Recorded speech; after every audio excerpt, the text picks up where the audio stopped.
Welcome, everybody, to the 13th episode of Sports Cards Live. This is one that I'm very excited about.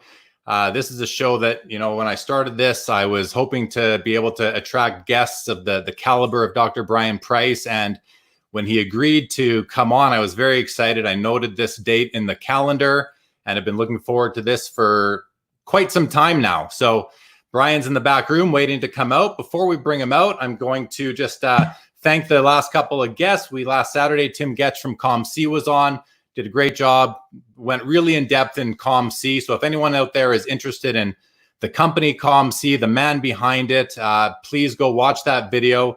It was really, truly an amazing episode. And thanks again to Tim for that. And then just on Wednesday, we had Stefan Perot, who's a younger collector and entrepreneur in the hobby. So we had some great insights, some great discussion about the state of the hobby, investing in the hobby, and being a younger person and really learning the ropes in this wonderful hobby that we're all a part of.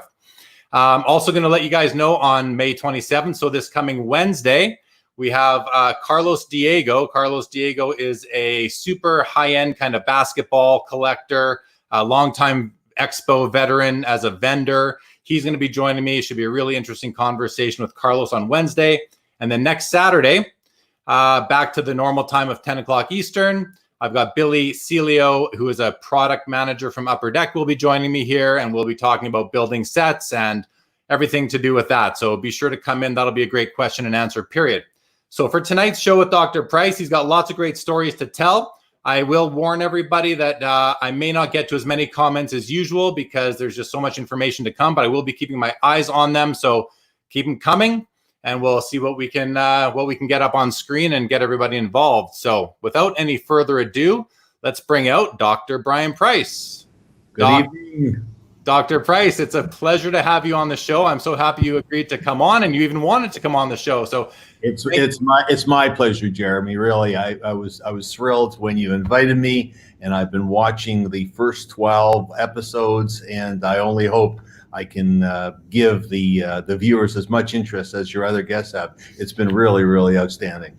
Thank you very much. I really appreciate that. Based on our chat last night, I'm sure you will be able to deliver on that. You've got lots of really interesting stories to tell and a storied history in the hobby with a view into things that none of us collectors really would be able to see, the behind the scenes, the licensing issues, all that. So really excited to hear about this tonight. So let's get started. I mean, last night when we chatted, one of the things I always like to start with is, what was your first sort of entry into the hobby? What was the first seed that really made you a collector, which for you in turn made you into a businessman in the hobby? But why don't you start us off at the beginning in those early 50s when you were collecting the bottles to turn in for a couple of pennies each? Tiny bit embarrassing that we have to go from my beginning, go back to the early 50s. That tells you how many rings are on the tree. So basically, as we discussed last night, most people in Toronto lived downtown in the 50s, and most families lived together, parents and their children and their grandchildren. And the houses were built in the north part of the city of Toronto in the early 50s, and I was just like any other family. In the early 50s, my parents, there was my older brother and myself, moved way out to the suburbs, which is now almost the middle of the city, called Downsview. And I was 7 years old, and I was just a regular kid. I collect stamps. I never collected cards at all. And all of the whole subdivision was being built. So there was construction sites up and down my street, or when they finished at the next street over. And I found out that all of the construction workers at lunchtime would have a soda drink and a pop bottle, and they would just throw them somewhere. And I heard that at the convenience store, they were offering 2 cents a bottle if you brought them back and they were nice and clean.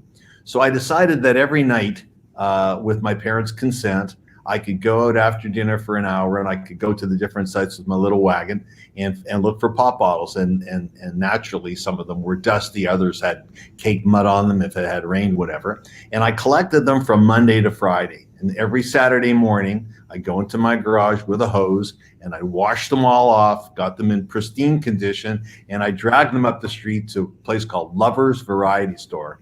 And Lovers was selling hockey cards. And they were 53, 54 Parkhurst. Oof. I got 2 cents a bottle, and they were 5 cents a pack.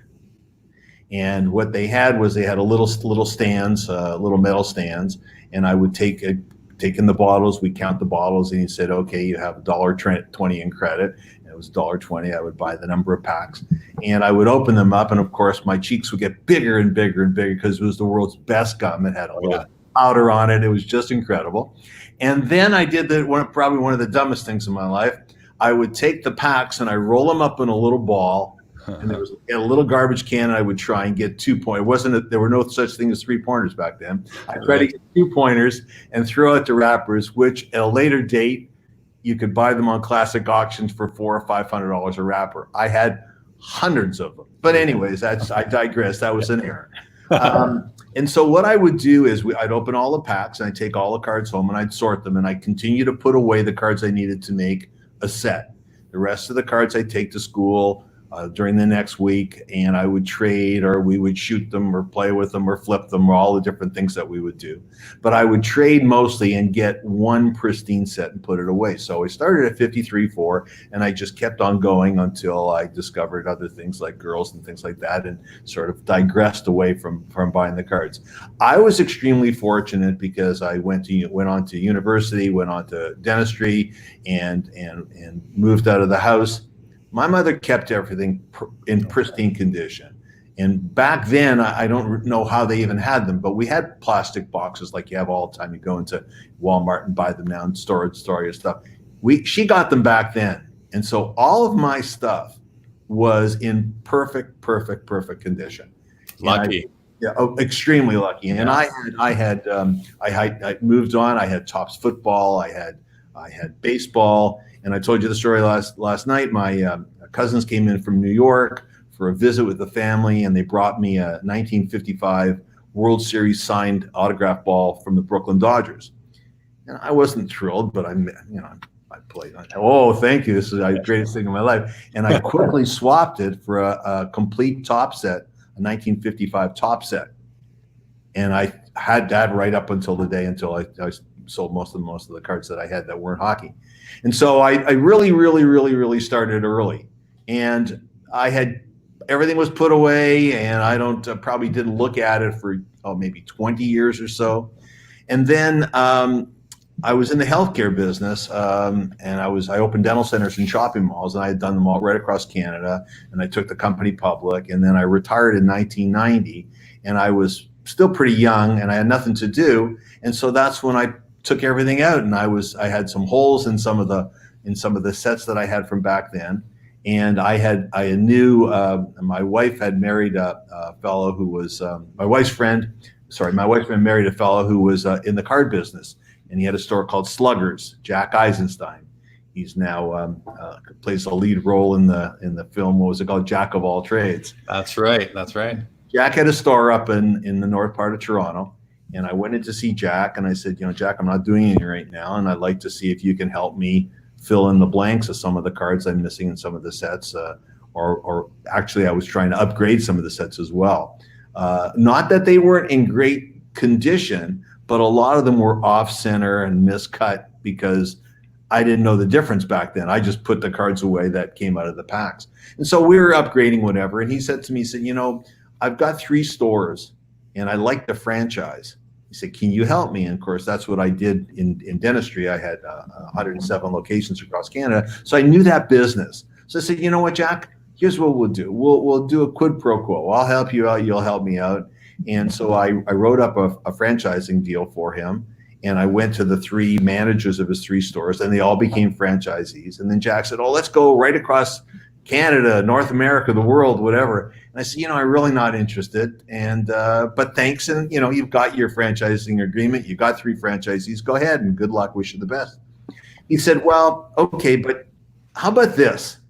And he took out a manila folder. And I said, what's this? He said, well, take a look. And I took a look at these pages, and the first page was just a blank page with a little note on it. It said, I hereby give Jack Eisenstein and Ray May. Ray was Jack's previous partner, and Ray had his own store. I think he called it the Cardboard Connection or something like that. and actually his son Danny May, I think, still comes to the shows. Anyways, he gave me this letter signed by this George Kennedy, who owned Parkhurst Products Limited, giving them the rights to the name Parkhurst. Now, I don't know that we have probably some younger people watching tonight, so I don't know if everyone knows the real history of Parkhurst, but Parkhurst just came on board. They were a gum company, and they came on board to sell cards after the war. And of course, during the period of time up to then, all the players that were playing in the NHL, they may be playing 2 years or 3 years or 4 years, they didn't have any rookie cards. So in 1951-52, Parkhurst made the rookie cards of Gordie Howe, Jacques Plante, not Jacques Plante, Gordie Howe, Terry Sawchuk, Maurice Richard, and those were the key cards. And they sold gum, and there was no licensing. You bought the rights from the team. So in the early days, Parkhurst had all 6 teams. And then Parkhurst competed with Topps when Topps got involved, I think around 53, 54, 54, 55, something like that. And Topps had 3 teams and Parkhurst had 3 teams. And then it came right up until the last year, and he was being asked for $15,000 a team. And he had Toronto, Detroit, and Montreal. And Foster Hewitt actually had the licensing rights from the Maple Leafs. So he had a contract with Foster Hewitt for Toronto and Montreal, and he got Detroit. And $45,000 was too much. And he just said, I give up. I quit. And he gave Jack and Ray the rights, whatever he said, whatever my rights are, you have. There was no trademark at the time. And I said, this is interesting. I mean, we just talked about my 53, 54 Parker. So I was really intrigued. And then I saw that they had incorporated a company called Parkhurst Products, Inc. So the old company was Parkhurst Products Limited. So it was very, very close to the same, just a little notation at the end, which made it legal to do. And then I turned the next page and it said, please be advised that you haven't filed your financial statements for 1989. I turned the next page. It said, you have 2 more weeks to file your financial statements. I turned the next page. It said, we are going to do this, and threats from the provincial government to the end. And the last page said, your company is now, your charter is disbanded. And I said, guys, first page was a great idea you had, and the last page shows me what they said. What can we do? I said, well, I'll tell you what I could do. I said, I could drive down to Queen's Park, which is the government buildings of Ontario. And I said, I can get a brand new company called Parkhurst Products Co. And mañana, have a nice day. Yeah. And because was already a long period of time. And so they said, oh, no, don't. I said, of course, I'm not going to do that. I said, but here's what I will do. I'll go get the company resurrected. And I'll take 50% of the shares in the company, the participating shares, and each of you guys can take 25% each. But I want 100% of the voting shares because I'm going to do what I need to do, and we don't have to have any votes. Yeah. Either you want me to go ahead and try something or you don't. And they both said, yeah, go ahead. So I said, okay, fine. And I had a very good friend who was involved in the NHL. And he said, I get you hooked up with the right person at the NHL. You go in there, you get a license, you make hockey cards. I said, great. And he calls me back and he says, you've got the NHL's licensing is done by a company called Licensing Corporation of America. And you've got a meeting with the head person there at the Super Show in Atlanta. And I guess it would have been February of 1990. So there I am. I'm ready to go. And I'm going to tell her how important Parkhurst was to the hobby and hockey cards and everything. And I took my 3 rookie cards from when I was a kid and I screwed them into these big, thick, plastic-looking things with screws in the side, like they were like bars of gold with little hockey cards in. Took my 3 big rookie cards, and I fly down to Atlanta. And I get to the Super Show, and I look for where's the NHL. And the NHL doesn't have a booth.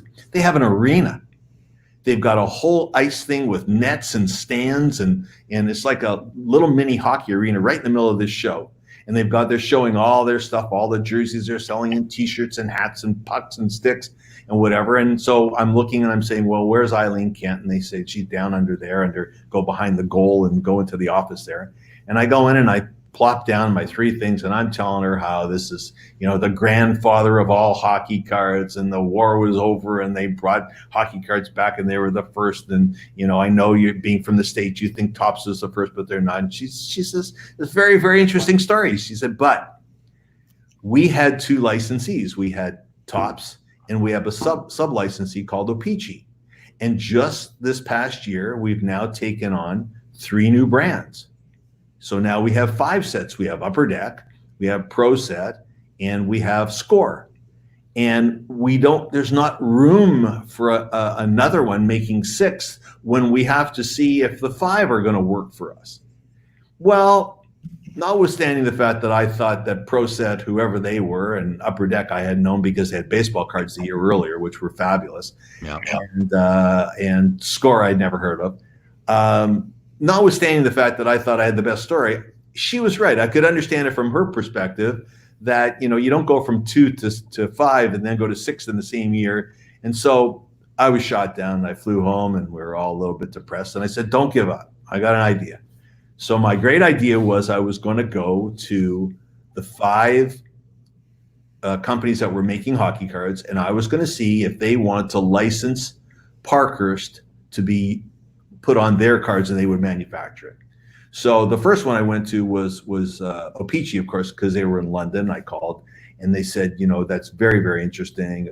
We'd love to talk to you about it, but we don't really have a license. We're just a sub-licensee of Topps. So, we can't do a thing. We're like you want to be. We're just a sub-licensee, but we get to make the cards. I said, thanks very much.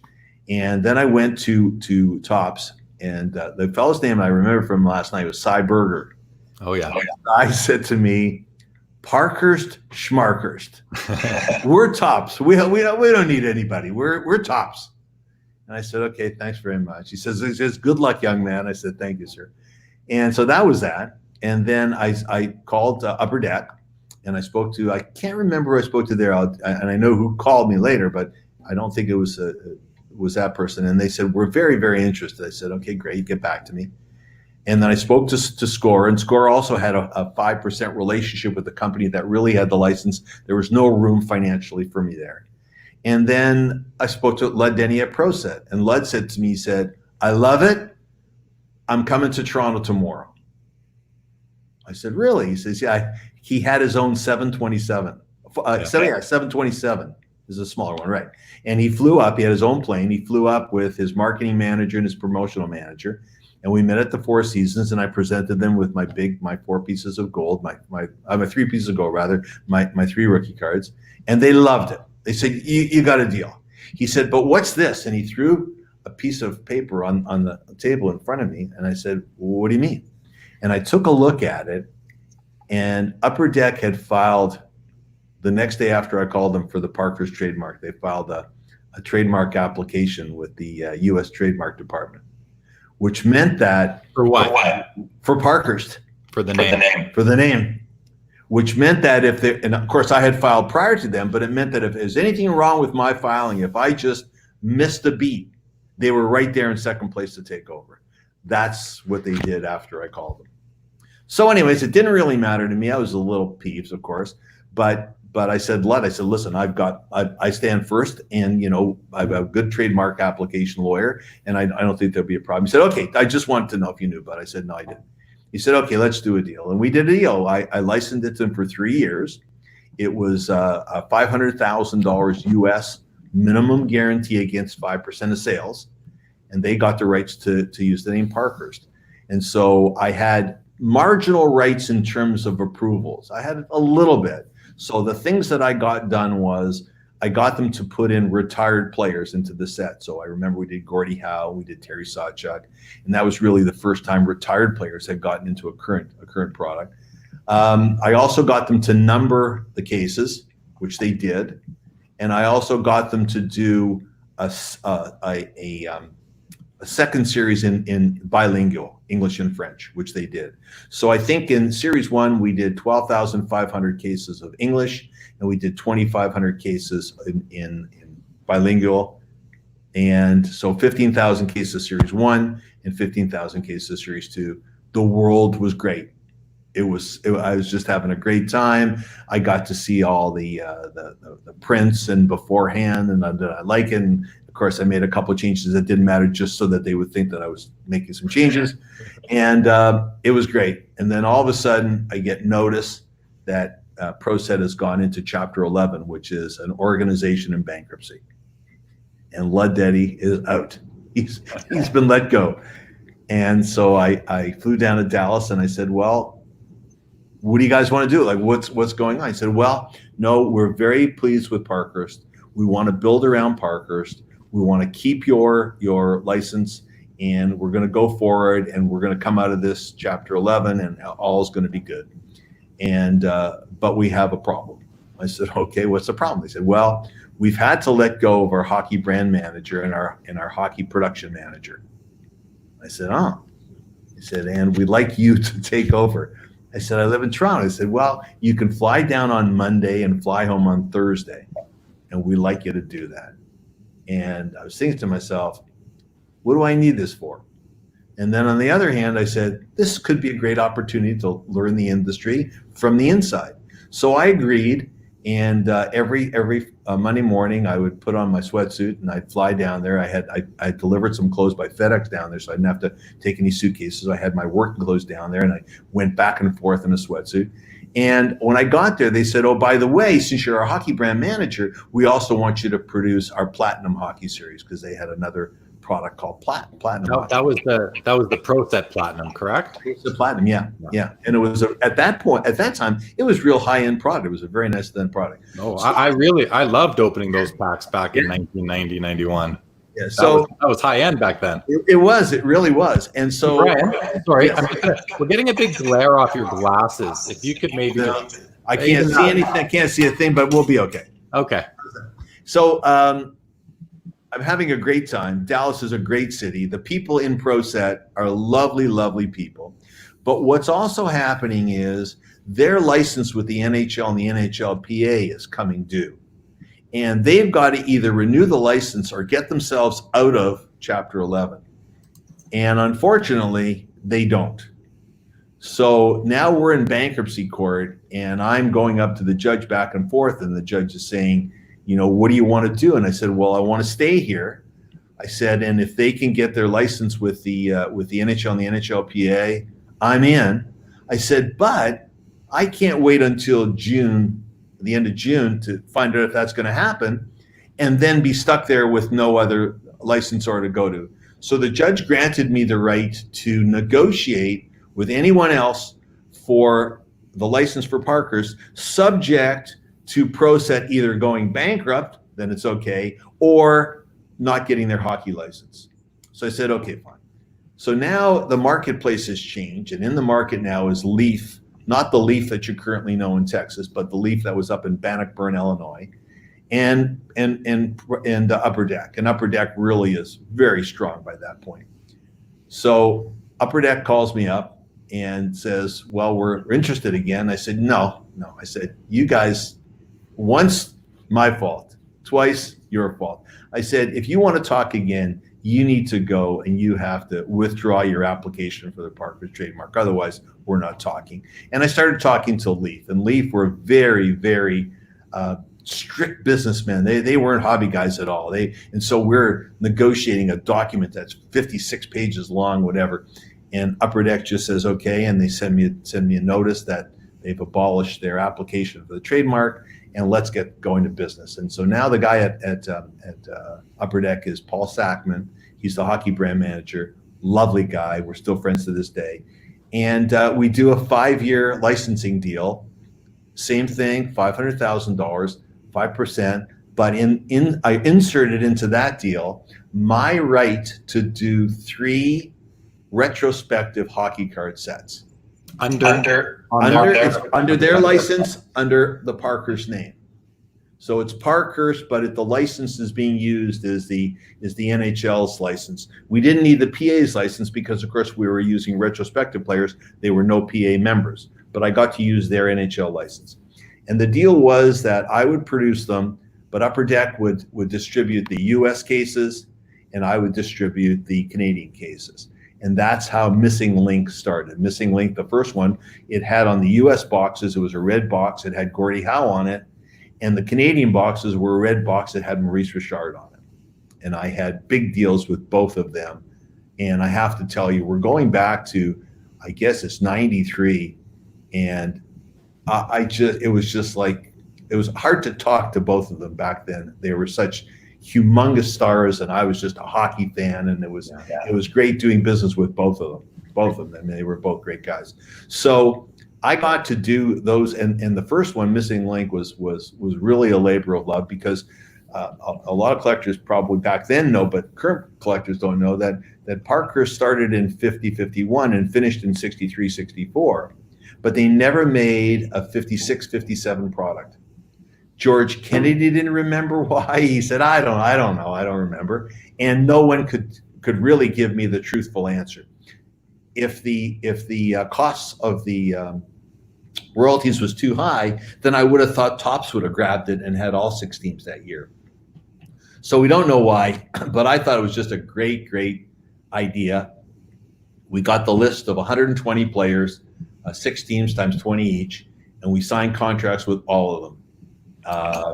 It was, some of them were impossible to find, but it sort of snowballed, because if you spoke to a guy, he knew 2 guys, and you spoke to them and they knew 2 guys further off the chart, and then you finally found the guy who was up in Durand, Quebec, and he was a retired lumberjack, and you still found him.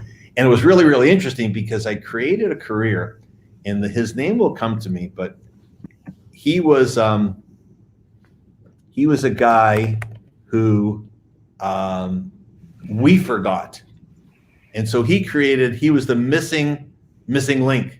Okay. He was on the Leafs lineup, and I just don't remember his name, and he did a bunch of card shows afterwards as the missing link, whatever. But regardless, it was a wonderful set to make. I got all the pictures, and we worked with the Hall of Fame to get pictures of all the guys, and then we had to blow up.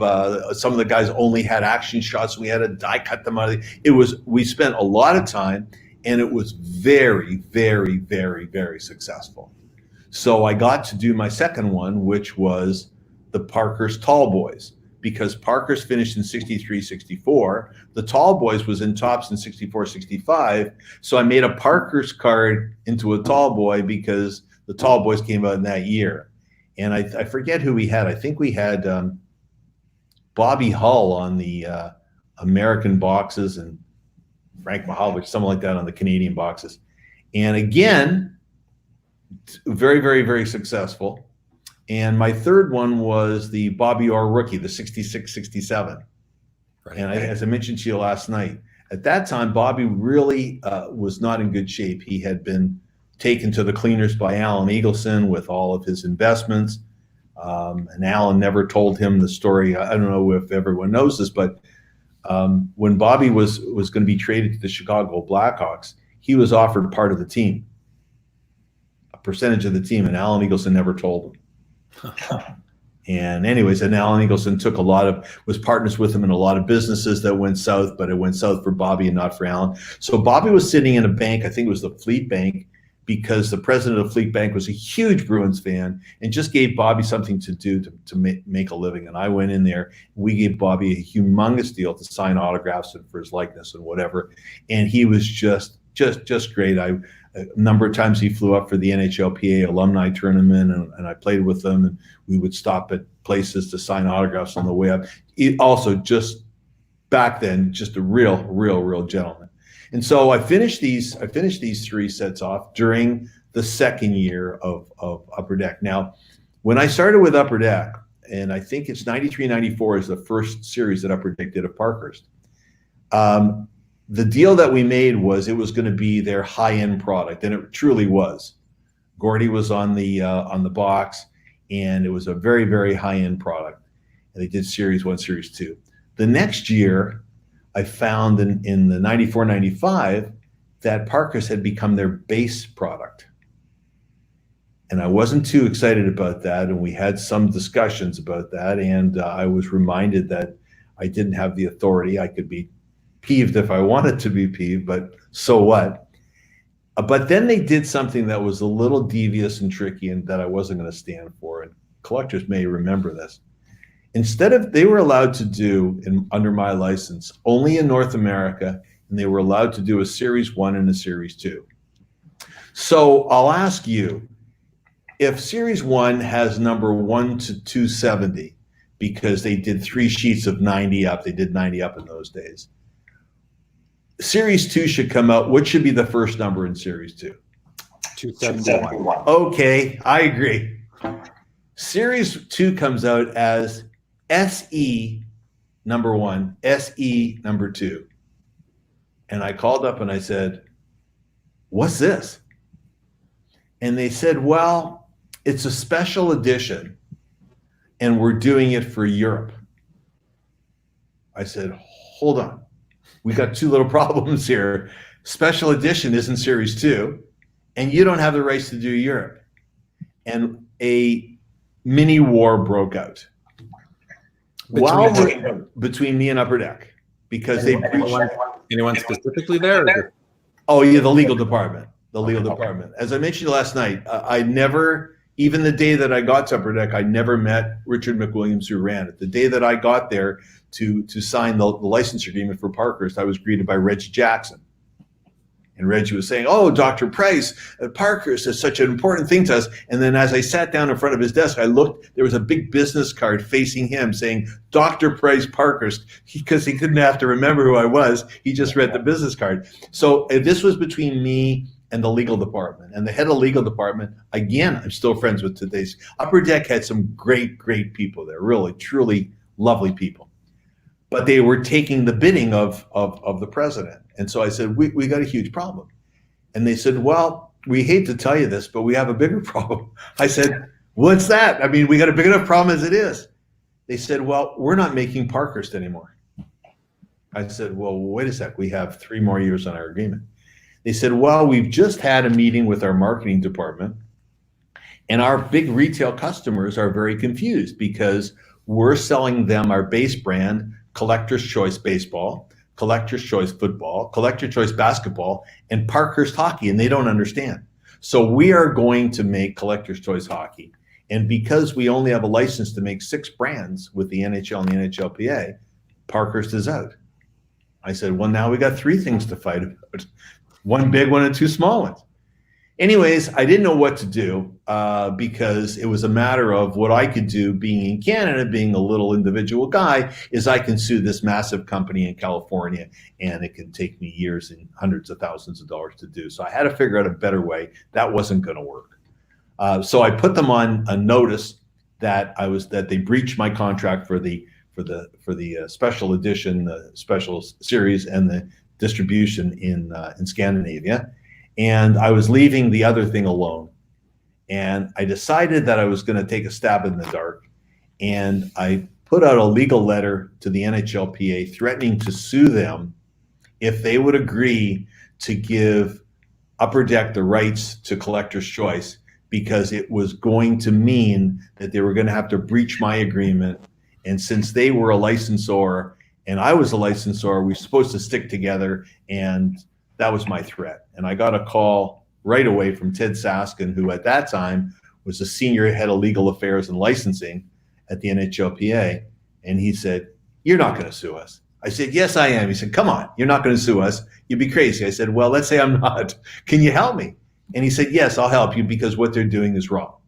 And if they took you on as a licensor for 5 years and they're the licensee, then they're going to have to stick with Parkhurst and they can get the Collector's Choice 3 years from now. So he basically said to Upper Deck, they could not do Collector's Choice Hockey. They just said no, they rejected it. And so I got a call from Paul Sackman, yelling and screaming, whatever. I said, Paul, I mean, what's what? I'm doing the right thing for me. You're doing the right thing from you. And if the NHLPA feels that I'm right, they're doing what they're doing, you have to decide what to do. They said, well, let's deal with the other 2 small issues first. I said, okay, let's deal with the other small issues. You didn't have the right to sell that. So that doesn't go against my minimum. So I want 5% of your sales that you sold into Scandinavia. It doesn't count to the 500,000, which is my base. So he said, okay, done. That was over. So I guess he figured if he gave me the little tiny fish, I wouldn't fish for the whale. Right. But no, that's not the way it's going to be. So the bottom line to me was, I said, okay, there's only one way to do it. You got to pay me the 3 years. He said, okay, we'll pay you $500,000 a year for the next 3 years. I said, okay, that's fine if you want to do that, but I'm not going to release my suit, and therefore you're not going to get collector's choice till I get the last payment. Because otherwise, you'll give me $500,000, and the rest of them they'll say, sue us. He said, okay. He had to go back to Richard. He goes back from Richard. He says, okay, we'll give you the $1.5 million, but you have to give us a present value, which means that if they're giving me all the money today that they're supposed to give me over 3 years, there should be a discount, and that's fair. You just have to pick an interest rate. So I gave him a fair interest rate, and I said, okay, we got a deal. He said, well, I'll get back to you. I'll let you know. So he gets back to me and he says, okay, we'll give you the fair market value. We'll agree on that, but you can't make Parker's cards until the end of what our lease would be. So you have to keep it in a band. I said, if I leave it for 2 years, it's going to become worthless. Yeah. I said, no. I said, I'll give you something else. I'll give you the right to pay me off in 3 installments, and you give me the right to take it right away. He said, okay, I'll get back to you. He calls me back. And he said, okay, we agree. You can have your license back. We'll take in 3 payments, and you give us a release. I said, no, hold on. I'll give you a release when I get the 3rd payment, because otherwise I get my 1st payment. And anyways, to make a long story short, we do the whole deal, and I'm gone. And the next year they do Collector's Choice Hockey, and I got Parker's back with nothing to do because there was no one else really to go to. I couldn't go back to Leaf because they were upset that I went to Upper Deck and said no to them. A lot of the other companies were gone. And so I decided to take a shot, and I went to Ted Sask and I said, Ted, there's supposed to be this huge market in Europe for hockey cards. Upper Deck did this special edition. Will you give me a license to do Parkhurst International? And he said, sure, but I'm only going to give you 1 year. Let's see if it works. I said, now, will I have any problem with the NHL? He said, no, I'll just make a call. And he did, and that was it. What collectors don't know is, as I said at the beginning, when I first went there, neither the NHL nor the NHLPA had anything to do with licensing because the sales from trading cards was nothing. They had Licensing Corporation of America, and you got an NHL and an NHLPA license at the same time.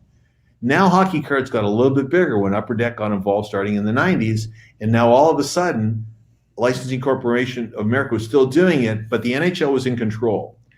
The lockout in, I think it was 93 or 94, was all over trading cards. The NHLPA wanted to take over trading cards. It was a big business, and they wanted to be in control, and they got control.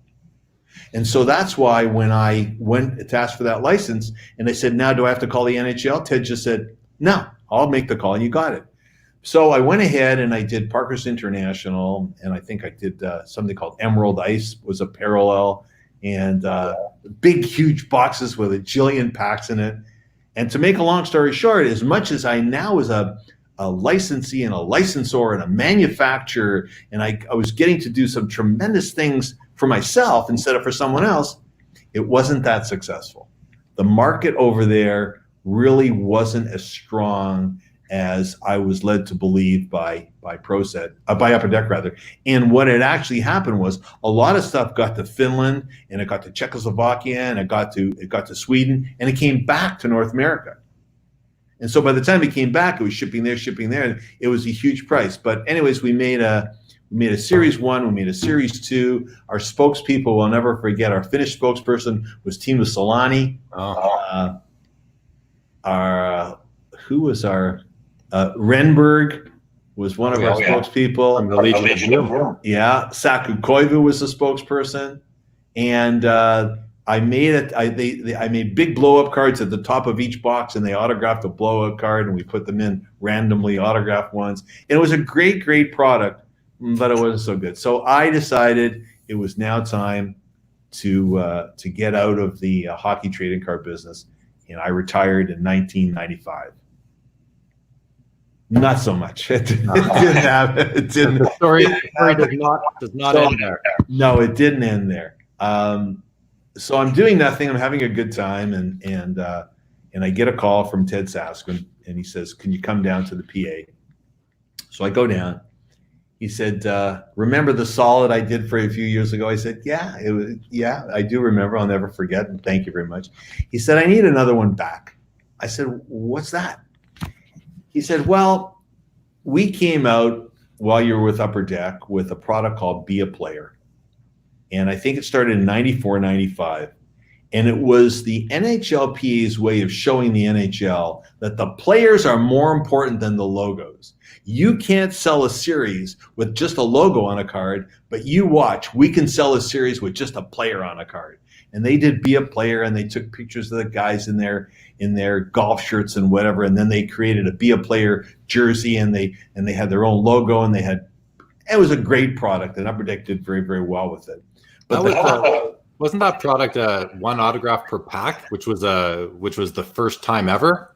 Could have been. That was a big deal back then. It could have been. I'll tell you why it could have been, because my deal with the players when I got Be a Player was they would sign 2,000 cards for $1 a card for Be a Player. You try to get them afterwards for the 2001st card, and you paid their going rate. But for Be a Player, it was $1 a card. Wow. Amazing. Yeah, it is. I mean, some of them are worth a lot more now, but many of them are worth about that. Well, unfortunately, that's what does happen. There's a lot of guys here who you probably would never knew were hockey players either. Yeah. Anyway, so they do it in 94, 95, and they do it in 95, 96. But the deal with all of the licensees is that you get Be a Player for 2 years, and then the next guy gets it for 2 years, then the next licensee gets. So it became Pinnacle's turn. And Pinnacle came out with a 96, 97 Be a Player autograph per pack, actually nicer than Upper Decks, and did very, very well. Now it was their second year, so it's 97, 98, and guess what happens? Pinnacle goes into Chapter 11. And actually, Pinnacle didn't stay in Chapter 11 very long. They immediately went to Chapter 7. They were bankrupt. And sitting in their warehouse were cases and cases and cases of undistributed Series 2 of Be a Player. And so I helped Ted Saskin get it, buy it from the receiver, and then showed him which distributors to give it to, and they eventually sold it out. So he's calling me after all this and saying, it's coming time to do the next year of Be a Player. And this is a classic line from the history of me and hockey that's going down in history. He said, if we give it back to Upper Deck, they're going to have about 65% of the hockey market. And we think that's too high. 65 is too high, but 100% years later, that's okay. It almost sounds like the numbers we're getting for the coronavirus. Everyone's got a different number. So, but he said it's too high and we need someone else to do it. So we would like you to go to the National in Chicago and interview distributors, dealers, and collectors and find out who should be doing the 98, 99 Be a Player. So I went and I talked, and they gave me something to give to each person. I forget what it was, a little token of my appreciation. Please sit down and talk to me on behalf of the NHLPA. Here's a letter, and here's a little token of their appreciation. And so everyone that anyone who I knew would talk to me, but anyone I didn't know, they say yes because they want the little whatever it was. Right. And so I did. It was tremendous feedback. How many interviews did you? I did 60 interviews, 60, and I think it was 20. I think it was 10, 20, 30. 10 distributors, 20 dealers who had tables that I saw hockey cards on, and then 30 people who were going up to those tables and buying hockey. And I just had, can you come talk to me for a minute? And the answer was that they felt that Upper Deck made the best cards, but at the time, Fleer was the most, what's the right word? Honorable when it came to autographs. So maybe Fleer was not doing as many redemptions as Upper Deck was doing. So maybe that's what they meant by honorable. So I came back to the PA and I sat down and I said, I've taking everything into account. If you want to have someone make it the next year, and it hurts me to say this, but I think you should go back to Upper Deck. But if I were you, I would make it myself. And the reason I said that to them was because one of the former heads of production at Upper Deck was now working at the NHLPA. His name was Michael Merhab, a great guy. Again, as I said, Upper Deck had some great people there, very talented. And I said, you guys can make it yourself. and Mike can do it. And I left. 2 weeks goes by. Can you come back down? We need to talk a little further. So I go back down. And I guess they're trying. I assume they're going to say, okay, we're doing it. And, who should we do this and who should do that? And they said, we thought this over and we'd like you to do it. And I said, well, it's yeah. What's the deal? He said, well, the deal is you'll be our 40% partner. We'll own 60%. So in the game was started, the NHLPA owns 60% of it. And that's why I feel I didn't have that many redemptions, because the pressure was a little different between Pinnacle or Upper Deck sending out a box of 2,000 cards and saying to a guy, sign these, versus the PA saying, please sign these, get them back to us, and people from the PA calling all the time, where are the cards? Not to say that there were guys that didn't, I don't want to mention any names, just took the cards and threw them in the trash. And there were. Or guys that went from Sweden to the United States and they said, oh my God, I left the cards in Sweden, and we never got them. So there were lots of things that existed that when collectors open a pack, and that's why, and I just jumped for just 1 second, but I will come back. That's why when I was in the game, we tried not to do redemptions. I had one redemption once for a Jaromir Jagr card that he didn't sign and get us one time, and I put redemptions in. And you know what I did for the redemption? You not only got a Jaromir card signed by him, the card that he was supposed to put in, but I also made a memorabilia card that went along with it, a Jagr appreciation card. So we didn't do that, but many of the times it's not necessarily the card company's fault. Whether they should put that redemption card in or not, or just leave the guy out, that's a decision they have to make. But we had all of that. But anyways, I'm going that let's get back to where I was. I go down to their office, and they said that they decided that they need to make the cards they wanted me to make it. So we create our deal, and we come out with right away. It's very difficult to get all these cards made, and then people don't like sticker autographs, but boy, oh boy, it's easy to send out a box of stickers than it is to manufacture the card, send the card, get the card back, whatever. But we got it done, and we're ready for the All-Star game in Tampa. And we come out with the Be a Player All-Star Series. And I created a pack that's like a FedEx thing. You just tear the FedEx thing open. And I also made a box that wasn't rectangular, because a rectangular box, the card store can lie down on the shelf and pile them all up beside the next one. I made a box you couldn't do that because it had a slant on it. So you had to stand my box up with the front facing the customer. And it worked. Yeah. Sold out.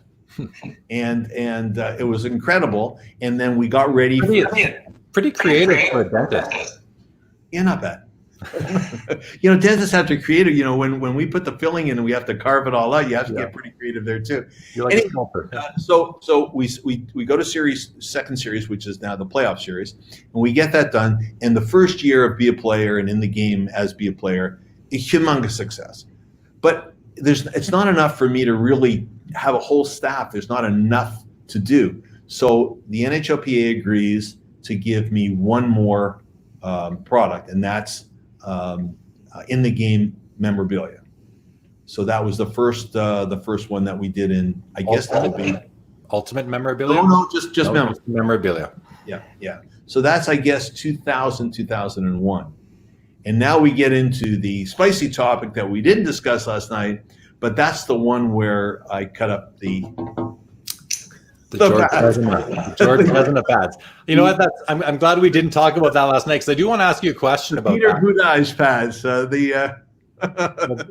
I have a question for you, Brian, about that. When so you cut those pads, the Vezina pads, yourself? No. Oh, you didn't? No. Someone in my office did. I wasn't going to do that. I can't. I wasn't a seamstress.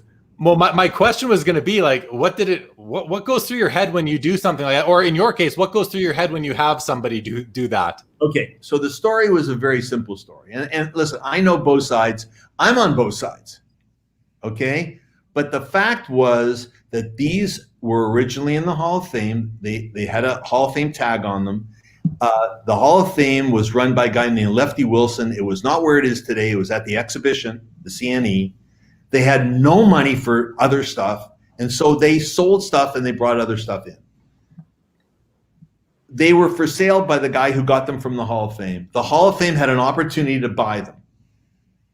So if it was that important, they could have got them. They could have gone to Molson's or somebody and said, we need a donation to buy these things.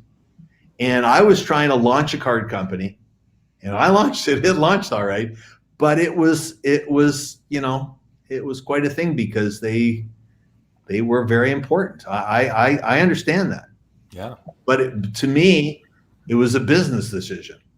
And they were available to the Hall of Fame. And if the Hall of Fame did the Hall of Fame want me to go out and pay that huge price for them and then donate them? Like, where's that? I mean, no.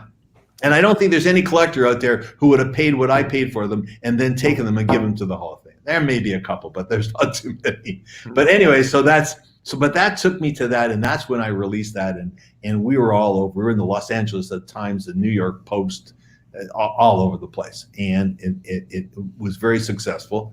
And then in the game grew and grew into more products, and then I did Heroes, and actually I think I did Between the Pipes, and we came out with more in 2002, 2003, 2004. We were off to the races. Things were great. I mean, I was the first guy to sign Ovechkin. I was the first guy to sign Tavares. I signed Ovechkin. He was 14 years old. He came over here to play in the World Minor something or other thing, and we came down. We met his parents at the rink, and he gave us a stick. He was just a kid. Yeah. I told you yesterday, my guy waited at Tavares' house with our contract in hand. They wouldn't sign it because they're waiting for the CHL to say that he could join a year early, because he was a year early going there. Tavares or Crosby? Tavares, okay. Tavares was the first one, I think, who got that exemption. So Ken Whitnell in my office was sitting at his mom's house. They lived in Pickering or something like that. They're reading this some type of whatever denomination he is. She makes special potato things, and they were waiting for a call from the CHL. My contract was sitting there right on the table. And so we really built it up to something amazing. And then my mentor, my friend, the guy who helped me solve my Upper Deck product, crashed it down by actually Ted Saskin, right? Ted Saskin. The guy whose name was on the back of your cards. On the back of every card. As a matter of fact, his name was there, and I was obligated to before we could make a memorabilia card, send down to him all of the authentication before I put his name on, and blah, blah, blah. And he was a great partner, and he was a great guy at the time. It just crashed down, and basically when I got the notice that they were not renewing my license, every call, every email, every letter I sent went unanswered for a period of time. And Brian, of course, yes, there are questions kind of going by from the viewers, and a lot of them I think we'll get to a little bit later. But one of them, I'm curious too, if you're willing or able to disclose the information. Sorry, Peter says, can you give a ballpark of what the pads cost back in the day, or is that on the public record? It is not on the public record, and it is something that I will take to my grave. There we go, everybody. We're not going to find that out tonight. Okay. Sorry. That's okay. Hey, it's your business. Yeah, you know what? Anymore, the controversy finally has died down. I keep as a little ember every so often. I have to stomp on with my feet. I don't want to start it up again.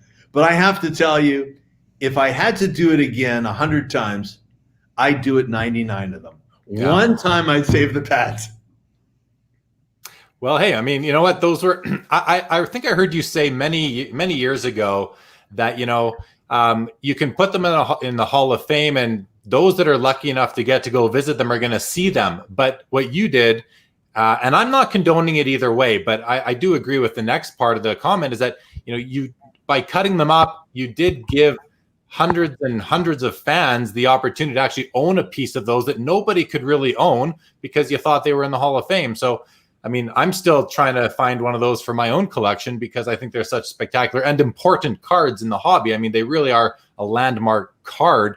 And now to really understand that they were the first brand that you did under the in the game banner, and just how important that was to you. It certainly put us on the map. There's no doubt about that, because whether you like it, they always say bad press and good press is always good because it's press. Right. You don't like to be called whatever they call you because you cut up the pads, whatever. But the Hall of Fame are the only ones, and I've worked with them for years and years and years, and they're really sweet guys.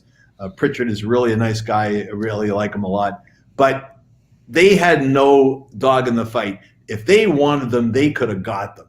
After the fact, to say that, oh my God, that's not right. That's not right. Because they knew where they were.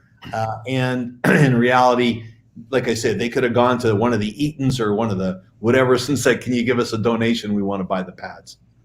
But I know all the stories. Like I say, that's why the embers are still there, but at least the fire was put out. But I was really sort of, it was interesting enough news that it got right across North America. Like when it was in the LA Times, I was shocked. And at that time, USA Today had a guy named Keith Allen. He used to write the hockey there, and he wrote a big story, and it was on the front page of the Globe and the Star and the whatever and the Sun. But it was an interesting time. For sure. So that's the beginning of In the Game. And before you continue and take us through more of In the Game, and then you did some famous fabrics, you did Sports Kings, and now you're on to President's Choice. Before you continue the story, let's just bring up a couple comments that have gone by, because there have been a few here. I like this one from Ralph. Says Dragon's Den Hockey Edition. I love it. So I don't know if you're looking to buy any businesses tonight, Dr. Price, but if you are, we may have some people that are interested in that. Chris West says, that year of Parkhurst is a cluster, something to figure out. That's when they did the Series 2 as the SE. So definitely confused the collectors. Aaron really loves these stories. So much info. Ziggy says, very interesting story. Thanks for coming to watch, Ziggy. Curtis Johnson, one of your biggest fans and customers. This is great stuff. Just happy to see you here. What does Amit say? This is like a story time of the ages. I love this. I wish I had a question, but I'm too enthralled listening to come up with any. So I think there's a lot of people that are really happy to see you here, Dr. Price. And so again, thank you for joining. Jason says, Be a Player 0203 is the first hobby box he ever bought. So something, that's the first hobby box. It's an important part. And our buddy Jay-Z says, my first trip to the expo, I met Dr. Price. Lovely gentleman. Pleasure to see you this evening. That's very nice. So it brings me to a couple questions from Super Striker, but I think we'll come back to them. So Super Striker, if you can just ask them again later when they're more kind of on the topic, I will definitely get back to them. I loved ITG Between the Pipes, the best series of cards ever. Thank you, Jason. And then Peter says, fair enough on not answering the questions on the cost of the pads. So again, we'll let that rest now. That's the end of that.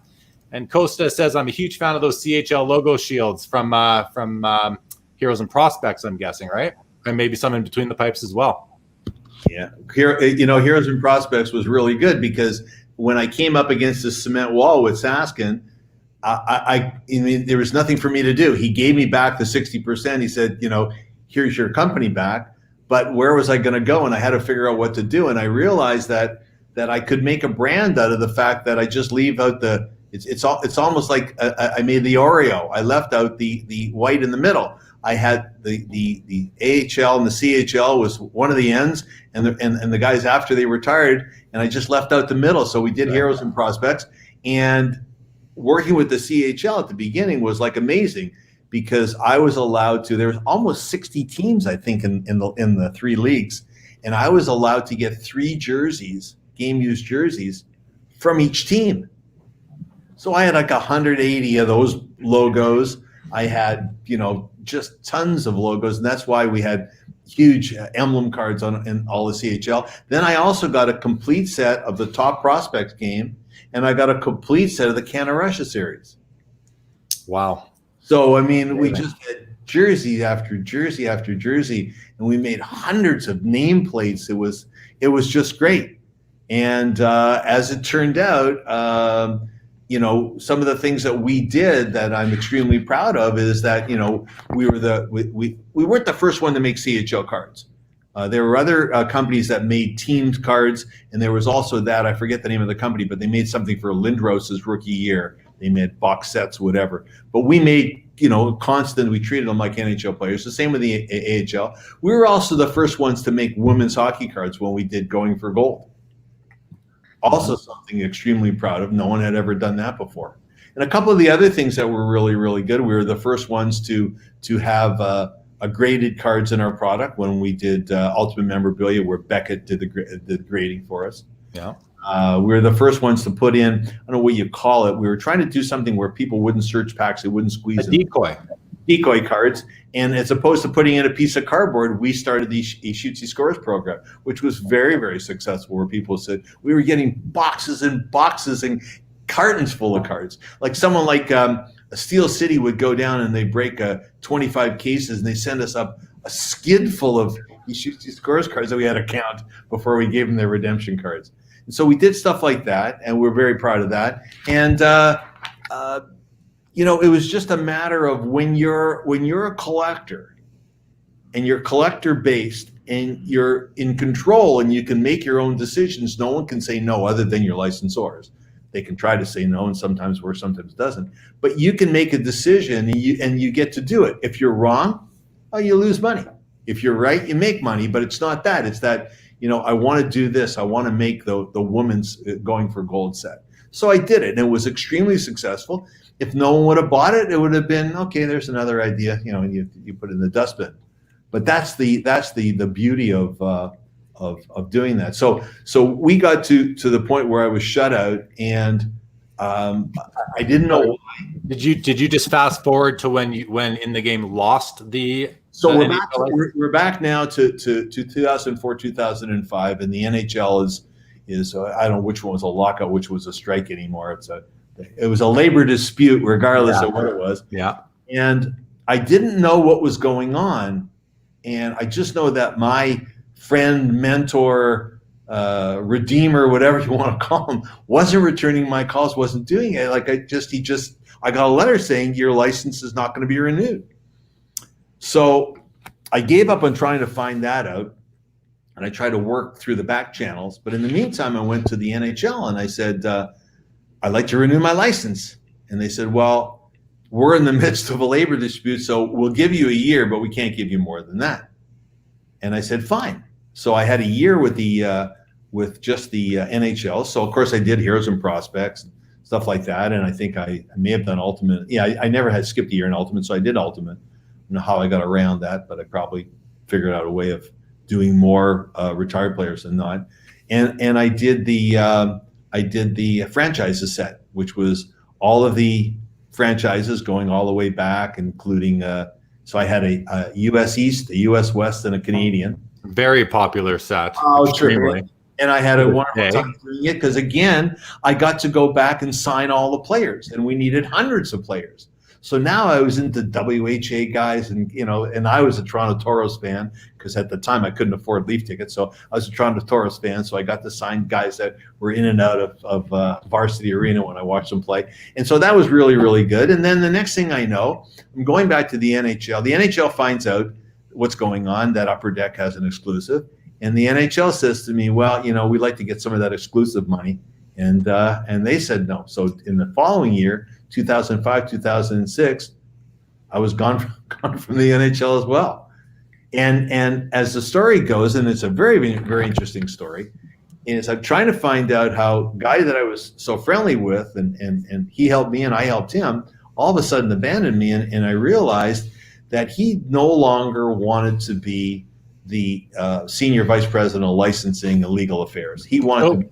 Before you continue, I think this is going to be interesting for everybody watching, because this is kind of the story about why you really lost the license, as in terms of what was going on between the NHL and the NHLPA. So everybody, this is where you want to really pay attention to this story that's coming. Yeah, so it really is. And like I said, you have a relationship with people, and you can't figure out why that relationship's over unless you did something terrible maybe you don't know about. So I'm just moving along, and I'm trying to connect with the people at the NHLPA who had a long relationship with someone who'll talk, like, what's going on there. And I find out that it's a very interesting story, and if everyone remembers, the NHL is not going to give in. The NHL Players Association, headed by Bob Goodenow, who is a tough, good labor lawyer, they're not giving in. But the players, it was called the Costco phenomenon. The players aren't playing, and their wives are saying, come on, dear, let's go to Costco. And they're saying, oh my God, this is terrible. We got to end this. I can't continue to go to Costco with my wife. I want to play hockey. I don't know. I'll go on the road and play hockey. So a faction inside the NHLPA of players wants to solve this thing. And they don't hockey players, especially, I don't know if this can be the right thing to say, but especially the Canadian ones are just, I don't know, maybe we know them better. So we can get into their feeling, and they're sort of saying, I just want to play. I'll play for nothing. Now, we know all of that's not true because they're making millions of dollars, but they didn't want this to continue. So Ted Saskin saw this as an opportunity to take over from Bob Goodenow, because Ted, who worked under Bob for many, many years, knew Bob was a hard ass and Bob was going to beat the NHL. He was good. The players were going to win this one. So a faction inside the NHLPA of players were working with Ted, and Ted was trying to become the executive director. He was trying to take over for Bob. And so what he needed to do was to convince the executive committee, don't worry about what I used to do, licensing, because it's all taken care of. I'm going to take over, be the executive director, but licensing is locked down, because I'm going to sign Upper Deck for a 5-year exclusive for $25 million in royalties, and I'm going to sign EA Sports for a 7-year deal for $42 million in royalties, and I just need an administrator to look after that. Those deals are done. Now the light bulb goes off behind my head. See, right there's a light bulb, and it goes off. I say, of course I'm gone. He's trying to enhance his own career, and I'm not second fiddle. I'm not even in the orchestra. And so now I understand what's going on. And in reality, it would have worked, because Ted did take over from Bob.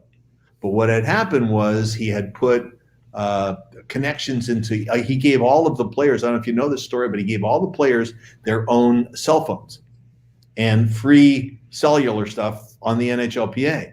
But they were able to trace the calls. So he could tell if there were people talking, who they were talking to and what was going on. And at the end of the day, he got caught and he had to resign. And Chris Chelios put together a group of guys that went in and took over the executive committee, and they threw him out. And that's when a couple of guys came after that. I think Bob Kelly was his name, came in for a short period of time. So I sort of got thrown out. I was the baby who got thrown out with the wash. And in reality, it was strange for me to understand, because the 60% they were making plus their royalties when they were partners with me was pretty good money. We were doing really well in the days after, once we got into 5 and 6 and 7 releases. And so I was long gone. And then one more year, and the NHL decided that, and it's really, really funny. The NHL comes out with a piece to embarrass the NHLPA when they announce giving me the license. They say, well, we don't believe that a exclusive is the best thing for the hobby. And then the next year they come out, when they give up this thing, well, we think it's very good for the hobby when one person can be in charge. It was just like if you took their 2 press releases and put them together, they would blow up. They'd add up to 0, because one was on one side, one was on the other. But there I was, 2005, 6, 7, 2006, 7, all alone on an island to decide what I was going to do.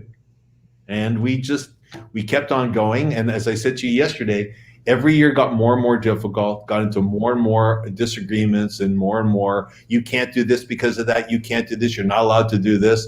And then finally, I guess around 2013. So hold on, Brian. So after 0405, you no longer had the license, but we kept on going on. You kept on going on making unlicensed cards. 0405 was the last year. Then 0506, I had the NHL license, so I used that for franchises.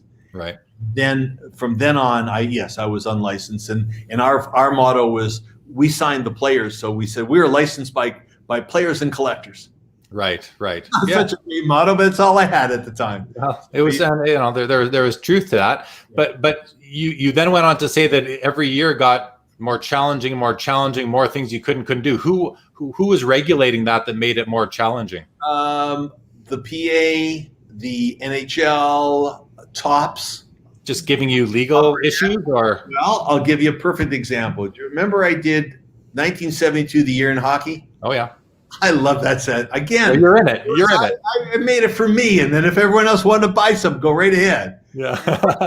I have my own card that wasn't supposed to be in it, but it got in it anyways.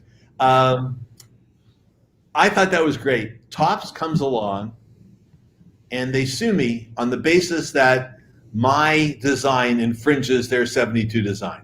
Yeah. And I've got 8 different types of things in the design. Every one I changed just a little bit, not a lot, but the 8 different design elements. I went to my designer and I said, write down the names of all the elements in their design. And he gave me 8 things. I said, okay, let's go through every one of them and change every one of them. We changed every one, but the card did look similar.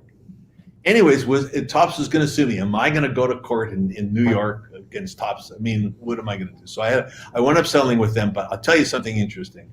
Many, many years later, Upper Deck Upper Deck bought the O-Pee-Chee name, and Upper Deck did a product called O-Pee-Chee Marquee, and they took all the old Topps designs from their old sets, and they just about used everything. Anyways, that's for them to fight. I wasn't going to fight, and so I basically went to Topps. So we settled that one. I got into disagreements with Upper Deck over players and with the rights that I had. That were they over? Are they over? Are they not? You're getting this, whatever. The NHL, you can't use our colors. Baloney. There's no such a. You can't do that. I know I can't use your logos, but I can't use your colors. And there were some past logos that were over 50 years. There was just a fight a minute. And as you get a little bit older, you sort of lose a little bit of it. You know, you sort of get punch drunk after a while. And I made the decision. No, I didn't make any decisions. I got I had a sit down with Brian Gray at a national, and he planted a bug in my mind. When was this? What year? Can you remember what year that was? 12 or 13. Okay. Because it didn't take me long. It wasn't a long period of time. He just said, you know, if you're going to do something, I'd be very, very interested. Like if you're going to sell your company, I'd be interested in buying it. You want a partner, blah, blah, blah. And as I say, I went to dental school because I never wanted to have to work for somebody. I wasn't going to be a partner. And I told you the story last night about my 2 partners from Sluggers. And how that they did very well, but at the end of the day, it's hard to have partners when you're very entrepreneurial and you're prepared to take a shot. And if you win, you win. You lose, you lose. To have people coming and pulling your, you know, this arm and pulling your that arm. But I finally decided in around 2013, and then we worked out the deal. And I think we closed in 2014 and had a party up at the Woodbine Center. That was a great party. We had all kinds of guys signing and that was good. I like that. We gave what did I call them? The badge of honors. Yeah. I ended up with one with the team of Solani actually. Good. Which is now resting with Jeffrey Griffith's collection, but I had it for a while. Is he trying to get a logo of every Hall of Famer too? He was. I believe so. I believe he was trying to get a piece, every type of memorabilia ever made for every Hall of Famer. I got to tell you, a wonderful father and son. I've known them for a long, long, long, long time. They've taken me and my grandchildren to Ducks Stanley Cup games.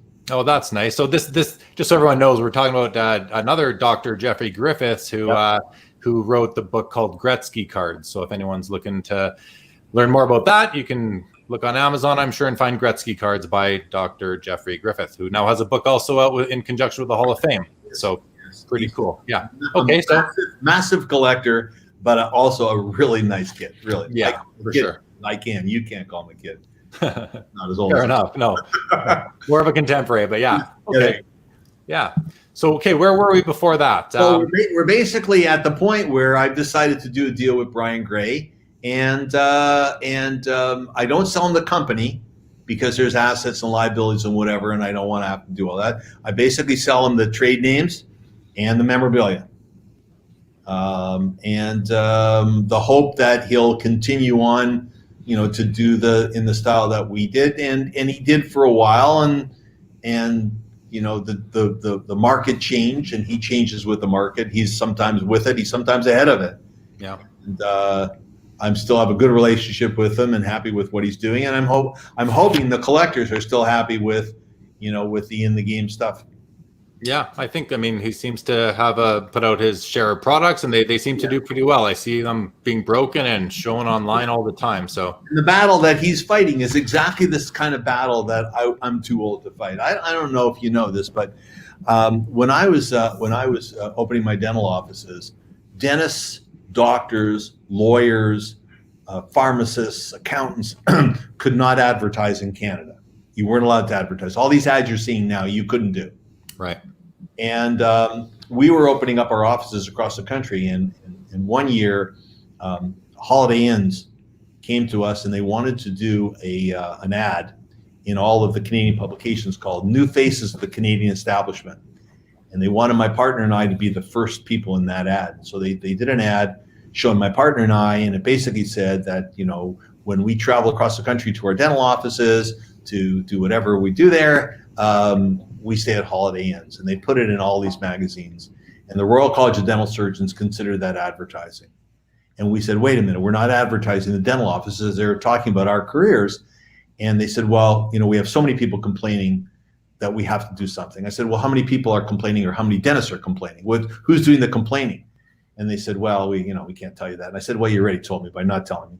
So we said, look, if you really want to take this to the limit, then we are going to challenge our rights to advertise. And they had no choice, so they convicted us of professional misconduct at the level of the Royal College of Dental Surgeons. So we took it to the divisional court, where we won. It was overturned, and they appealed it to the Ontario Court of Appeals, where we won, and they appealed it to the Supreme Court of Canada. So in 1990, we had a Supreme Court of Canada decision bearing my partner and my name that changed all the advertising. So all the advertising you're seeing now is because we took it to court in 1990. So I've been to the mountain of courts, and there's no way. It's very demanding. It's very intense. It's very expensive. It's very aggravating because you're not in control. Whoever the judge or judges are, they're the ones that are in control. And so I'm glad I'm not fighting his battle. And it is a battle, and it's taking a long, long, long time to fight. And so it was basically enough. It was enough for me. And I've been in it enough, and he was a younger guy, and he took over. And probably at his age, I was as competitive, and I would fight the fight. But at this particular point in time, I wouldn't want to do that. But I'm in his corner. Yeah, good. It's nice that you're there for him.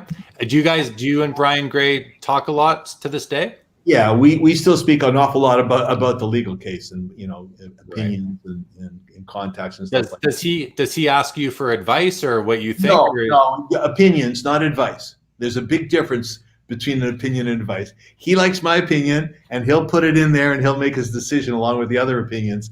But but he takes his own advice. He doesn't need advice. He's a pretty smart guy, and he's got a real great law firm working for him. Really superior people. So, that's good. But yeah, we talk a lot, and then, talking about the availability of memorabilia and what if I got any stuff lying around the office and stuff like that. Because when you sold him the trade names and the memorabilia and the assets of the company, not the assets, just certain assets. I didn't. That's right. Yeah. So yeah, you didn't do a share deal. You just did an asset and an intangible, right? An intangible type of deal. Correct. Yes. Yeah. So when you did that, what was it like the day that, did you ship him all the stuff, or how did he get all this stuff? And what was it like for you when you had to pack this up or watch him pack it up and take it out of your warehouse? It was a lot. Yeah, go ahead. Well, I have a question that would kind of preface it that I was thinking of earlier. So you answer that one, then I want to go back to sort of something. So it was a lot easier to sign the deal than it was to watch the trucks pull out of the dock. 6 transport trailers filled with memorabilia. Filled with memorabilia. No furniture, nothing else. The odd card cabinet. I don't think. Right. Well, yeah, I had my compressor, the thing that put the cards into the plastic cases, and a few pieces of equipment that we had. But mostly skids of boxes. Yeah. Was that an emotional day for you when it all went away and you kind of, there goes my in the game assets or memorabilia? I guess it was. I didn't cry, but I think it was like, it was the end. It was the end of another era, and I had a 2-year non-compete. And if you would have said to me, "Is there any way you're going to make cards again?" I would have said, "No chance in the world." It was like, why? I'm done. I'm finished. But I like doing it, and now I'm doing it and I had some good people that I just kept. They're like family now, so we kept them, and it's a lot better than collecting, making it for someone else who loves it. Like, I get emails from guys that are trying to do either made to orders or certain. If I'm doing excuse me, I'm doing these equip cards of 4-piece memorabilia cards, and someone picks their guy, and I got to try. Can I make that player? Can I find the memorabilia? The questions I get answered, and can you do this? And I'm not going to mention any names, and if they're listening, don't take this the wrong way, but it's a real great example. They wanted me to sign the back of their card. And I thought to myself, and I said, that I'll do that. I don't care, but that's going to really make an ugly card. Like, what for? So what I decided was, and I just told him today in an email, my name is on the back of the card, but it's printed. I'm going to have my designer take that out when we print the back of the card, and I'll sign right in there where it is. And that I enjoy doing. So it's like, those are the kind of things that keeps me going.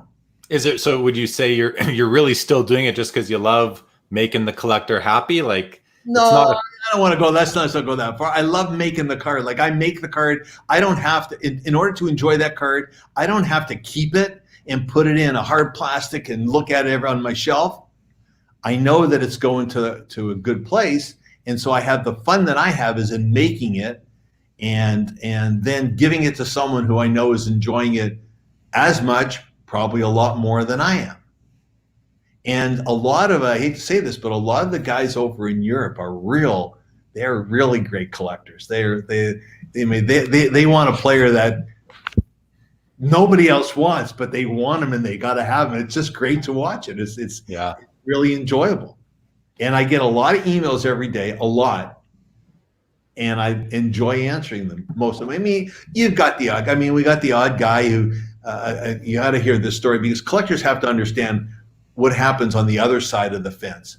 And I know that a lot of card companies get trashed for customer service. And sometimes it's justified, sometimes it's not. So I have a guy who buys a box of solitaire, and there's 3 cards in solitaire. And he writes me back that there's only 2 cards. Now, my guy who's been with me for 15 years hand packs the cards, and he'll go out and we'll have 3,000 cards for 1,000 packs, and he'll stack them in places where he knows there's 300 there, and there's 300 there, and there's 300 there. And basically, if the box doesn't match, if there's one card missing a box, everything gets torn open again, and we got to start because they never do. So we have 3,000 cards. We have 1,000 boxes. We need 3,000 cards. There's 3 in a box. Leave me alone. Okay. So here comes a guy that comes along. He only got 2. Now, if you're doing mass production, anything's possible. And when we're on a production line and the line spit out the wrong cards, you err on the side of the collector as best you can. But when you know you have 3,000 cards and you know you have 1,000 boxes, 3 cards in a box, you just know he's wrong. So anyways, he bought it at Steel City. I have to bring them up again, but it just happened. He bought it at Steel City. So I said to him, could you please, send me a copy of your receipt? And the story now changes that his father bought it for his grandson, and brought it down there and didn't keep the receipt. Okay. So I get his address and I call Sean at Steel Cities, and I tell him what's going on. I said, listen, if I got to do something, I got to do something. I don't know where I'm going to come up with another card. I guess I'll have to break another box and get a card out. But tell me about this. And then so he tells me, he said, no, we don't have any orders from that state, whatever. So then I finally go back and I asked for the guy's name. and he gives me the name of a card dealer. He's a card dealer. I said, okay, card dealer, anything's possible. So I go back to Sean. I said, do you ever sell any cards to this guy? He said, no, they don't do hockey. So how far do I have to go before I know the guy is not telling the truth? And we get that all the time. And the sad part about it is, the more that you tried when we were larger and I had 2 people in customer service just alone, the more that you try to help people out, the more you get known as someone who, if you do this, they'll do that. Yeah. Or people, and you hate to do that, the wrong thing to the people who are 100% correct, and you've made an error and you want to correct. We had, back in the day, we would get 15 or 20 letters printed by children saying the same thing with different spelling mistakes to send a card back, and they were all going to a teacher. A teacher was getting kids in his class to write letters to our customer service to say they didn't get this or they didn't get that, so he could get it. Well, that's just a project for a Friday for the class. I got a little crazy though. I went to the Board of Education. I got a little crazy. What did you do? I went to the Board of Education and I said, here, these are all the people, these are all their addresses, these are all their postal codes. You figure out where they go to school, what class they're in, and you figure out what's going on here. I don't know why I did that, but it just bothered me that, people would take advantage of something like that. Well, they're trying to, if it is underhanded, they're trying to steal from you, but they want you to give it to them. So, but it's worse than that. I don't mind giving them out, but what are they teaching these little kids to do? Oh, yeah, for That's sure. I don't care. So it's a bunch of cards. What are cards? Right. So I got into the President's Choice, and it was also kind of interesting because I created another battle. And I don't want to talk disparagingly about hobby boards, but on blowout cards, it was like, how can he use the name President's Choice? He can't do that. It's illegal. It's this and that. Now, in reality, I'm not going to go on the boards and start typing about exactly, no, this is why it's not illegal. This is what I did or whatever, because everyone over there is a lawyer. So it would, even if it's true, it wouldn't make any sense to them. But the bottom line was, I got a legal letter from Loblaws, trademark people, saying you can't use President's Choice. And I said, well, not only can I use it, I mean, I already have the trademark. It's been granted by the trademark office. Well, we're going to sue you, blah, blah, blah, blah. And I said, well, now we're in Canada. It's not like suing someone in New York or California. Let's get it on, see what happens. So then they sent me an opportunity. They said, okay, fine, here's what we'll do. We don't want to go to court either. So if you give us the trademark, we'll license it to you for $1 a year and perpetuity while you're making hockey cards. But we want to own it because it's not right if other people to get our trademarks, then other people are going to say, oh, I want to be President's Choice for marijuana, whatever. So I said, well, let me think about that. And I waited a couple of days, I called them back and I said, well, I have a problem. And they said, what's your problem? I said, well, if I ever sell President's Choice, I can't get whatever the value is by having that name because it's really your name and the dollar license goes away. So I said, I'm prepared to give you that license and get it back from you for $1, but I want $100,000 up front. And they basically just went away. So they were yelling and screaming and whatever, and they went away. So there's always something going on, and legal battles are not productive. And so I guess probably that's why I got out of it, got into this, and it's sort of, I've kept it down to a dull roar. Let's just be real about it. They're very productive for the lawyers. Sorry? They're very productive for the lawyers. Oh, no. They win every battle. Both sides. Exactly. Doesn't matter, win or lose, they win. They exactly correct. And I sometimes do wonder if that is their motive, or their motive truly is to win for their client and get paid, or whether they stretch things out in order to get more pay from their client. I don't know. Listen, it's probably comes in all forms. Yes, I've spent enough money on lawyers to have my own degree from Harvard. I'm sure. And so I got it. I'm where I'm at now, and I'm really enjoying it. And I have only 3 people at the office, and one of them is in the design department. and one of them is in the production department, and one of them is just looks after everything else that's not in either of those departments. And it's just they're just rolling along. And if tomorrow it closes, okay, tomorrow it closes. If people don't like what I'm doing, then I'll be done.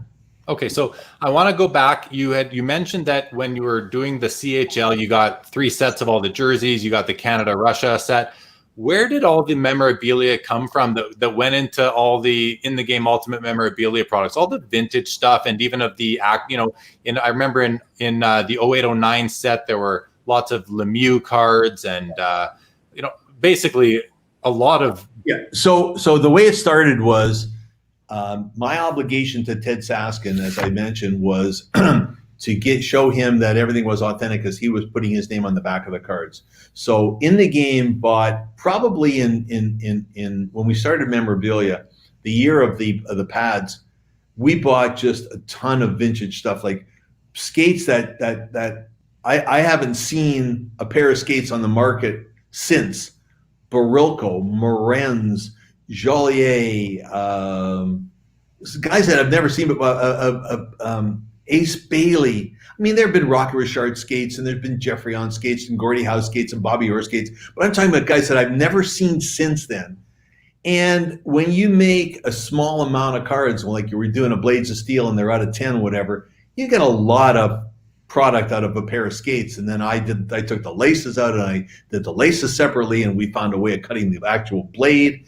So they last a long, long time. But when you're doing a Mario Lemieux jersey, you're going through a number of them. You're going through, I mean, he's not a good one to count. The good ones to count are Richards and Plant and Sawchuk, and the guys where you can't make a lot of cards because you can't replace those jerseys. They're irreplaceable. Now, what happened was when Ted wouldn't buy certain jerseys that he couldn't see the need for, I would buy them in my personal collection, which has started back in, I guess, when I started to do the shows, and guys would come up, and I remember a guy coming up to me and wanting $7,500 for a Ted Kennedy wool jersey, and I said, "Are you out of your mind?" I said, "I'll give you $1,500," and of course he walked away. But that's where they were back then. So I had multiple sets of Parker's cards and multiple sets of early Topps hockey cards. Some I got from Sluggers, some that I had got when I from my pop bottles. And so someone came up to me and said that he'd be prepared to convert my second sets, not my primary sets, but my second and third sets, and even extra singles I had, into cash. And that's when I started a memorabilia collection. But what would happen was, if it was in my collection and Saskin wouldn't buy it, it stayed in my collection. And if we needed it, then I said to him, if you're going to work that way, then I get a premium on what I paid for it, because there's no reason I should keep it, and you get it when you want it. And so that happened until the wall hit. And then when we weren't partners anymore and I was on my own, then In the Game started to buy them on their own. But what you would have to do in reality, if the price was right or the memorabilia was right, whether you need it or not, you had to buy it, because I mean, there's certain things you just couldn't wait for. It was impossible. And there were some players that you couldn't get. Like, I could never get an Eddie Shore, but I got an Eddie Shore pair of pants. I got an Eddie Shore skate. I got Eddie Shore socks, but I could never get an Eddie Shore jersey. And I could never replace my Maurice Richard jersey, because by the time I needed a second one, they weren't selling anymore. The province of Quebec was getting involved, and they were saying, it was all kinds of things going on.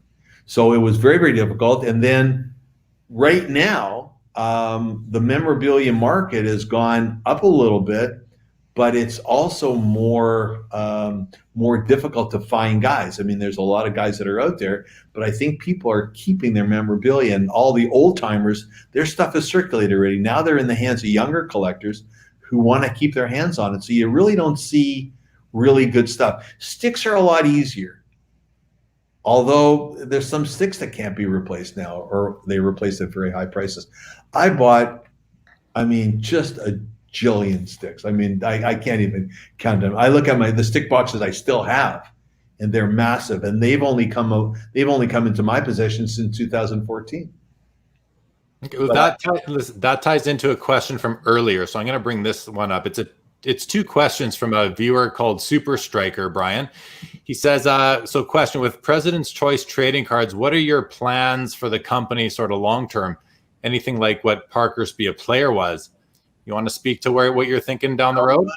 There's no down the road. I'd be totally honest with Striker. There's no down the road. It's a day to day. And if collectors out there don't want what I'm selling, I'll pack up the rest of this stuff and put a lock on the door, and that's okay. I mean, it's like I say, it's almost we're both in the same hobby. I'm just doing it a little differently, and it's not that way. But if it becomes that way, then that's exactly what I'll do. Yeah, and I mean, it's to make a soccer reference. You're kind of on penalty time now, anyway. You kind of retired twice, so. Yes. You're just doing it for fun more than anything, it seems. There's no doubt about it. I have, as I mentioned to you yesterday, I have one other product that I've done that I did in time for the expo, and unfortunately the expo didn't materialize, and I don't know what I'm going to do with the product. But it will be the last product that I'll do. I may continue to do individual cards, but it's the last product, and I don't even know when it's going to come out because I don't know when's the appropriate time at this point. Sure. The expo was the most appropriate time. Yeah. Yeah. You know what? Speaking of expo, are you familiar? Just do a plug here for the virtual expo. I'll throw this up. So if everybody on the ticker now, the sports card virtual edition is coming up on June 19th and 20th. And had a chance to kind of see what it looked like behind the scenes the other day. And it looks like it's going to be pretty cool. I know myself and a few others are going to be taking part in this thing. So check it out. Brian, are you any interest in you guys taking part in this? You know what? We're going to look at it. First of all, I have to tell you, it's a great idea. I'm going to look at it a little further to see if we could fit in and materialize. The thing that I was hoping for was the opportunity to have another one of our redemptions. Redemptions, we were the first ones to do pack redemptions ever. And we really expanded it. I mean, I remember sometimes at the expo when we had 5 different redemptions, you brought this box and you got that, you brought 2 of these, you got 4 of those.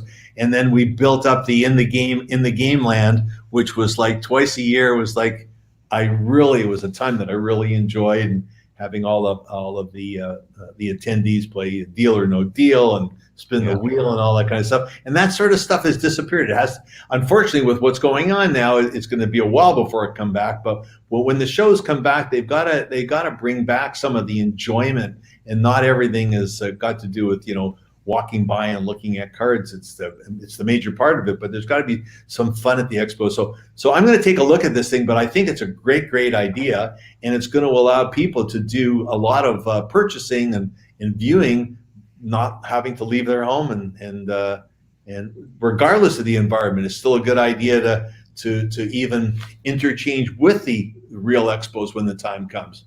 For sure, and I think you're going to see a lot of creativity from the various vendors and the various industry kind of people that are set up there. I think it's going to be a really neat thing, and it'll be the first edition, so it may not be perfect right out of the gate, but if we kind of allow it to grow and give it a chance and not just be negative about it like a lot of people like to be before they give something a chance, I think it'd be a nice thing to try and support it and see if we can grow it into something that might happen more regular. That's just my personal opinion. I'm going to sign up as a vendor and see what I can make of it with very low expectations, because I just don't know what to expect. So I think if you don't expect anything, then you will never be disappointed. You'll always get something out of it. I think it'll be it. Let's go to Super Striker's second part of his question, Brian, which was he loves the President's Choice stick handle cards. Do you buy the whole stick? Do you buy the nameplate or a whole stick? Oh, we buy the whole thing, and we try to figure out how we'll make any money by selling just the stick handle, just a little piece out of it, and we have the whole stick. That's why we were the first company to ever do a complete brand of cards based on sticks when we did stick work in 2012. Oh yeah. Very, very successful, very, very enjoyable to do, and so I love doing sticks. And so what I've done is in order to try and make the memorabilia pay for itself, after I cut the little tiny stick handle off, We do holding the stick, which is the tape from the top of the shaft. Right. Stick tape cards, which is the tape from the bottom on the blade of the stick. Occasionally we'll get a blade with an autograph on it, and we have people that want to buy those from us, so we'll sell the blade of the stick off. We do stick rack cards. Some of them are 101s, some of them in a product are out of 10. So we try and cut it up as much as we can. I'm just doing a card called Equipped right now, which is 3 small pieces of memorabilia and a large piece, which is typically a stick. And as I go through some of my stick boxes, I can see we whittle down. I was in the Jacques Plante, we're whittling down. I was in the Terry Sawchuk stick box, we're whittling down. Yeah. And so there are some that the stick handle is the only piece that's been used, and the rest of the stick is cut into different sections in the stick box. But there's others that are getting the low. Like my Sedin sticks are getting a little bit low. We have a very good Sedin collector that usually buys our stuff. So it will take time. So we try. Their answer is we would love to use the whole stick, but we often don't. Fair enough. We have Greg watching, Greg Cohn who works with Brian Gray Leaf. He says it was pretty exciting and surreal visit to the ITG office to see all that amazing memorabilia. It took Brian and I quite a while to soak it all in. So I'm sure they had a nice time. I haven't had the opportunity to go down and see the massiveness that they must have in Texas. I was down once, but we never really got in. I was only there for a short period of time. But they came up, and there was 2 or 3, or maybe even 4 of them, all good guys and all hockey guys. And so it was very, very interesting because every time you open another box, you saw something that was was pretty amazing. So yeah, they were there for a while, but they left us. Greg, you left us to do all the packing. We had to do all the packing up and putting them in these big containers and putting them on skids and watch the trucks roll in and out. But they're doing a great job, and they bought a lot of stuff since. Brian realized that he realized what I realized, that you can't always buy what you need. It's not like shopping in the catalog. When something comes up, and if it's the right price, you grab it, and eventually you'll use it. Or if you don't ever use it, then you've got something that'll probably appreciate in value, and you can resell it. But he's been using a lot. They've been doing a lot with vintage memorabilia, doing a great job. Yeah. Okay, here's one from Andy. He wants to know, is owning and running a card company lucrative money-wise, or do you find yourself saying this just isn't worth it?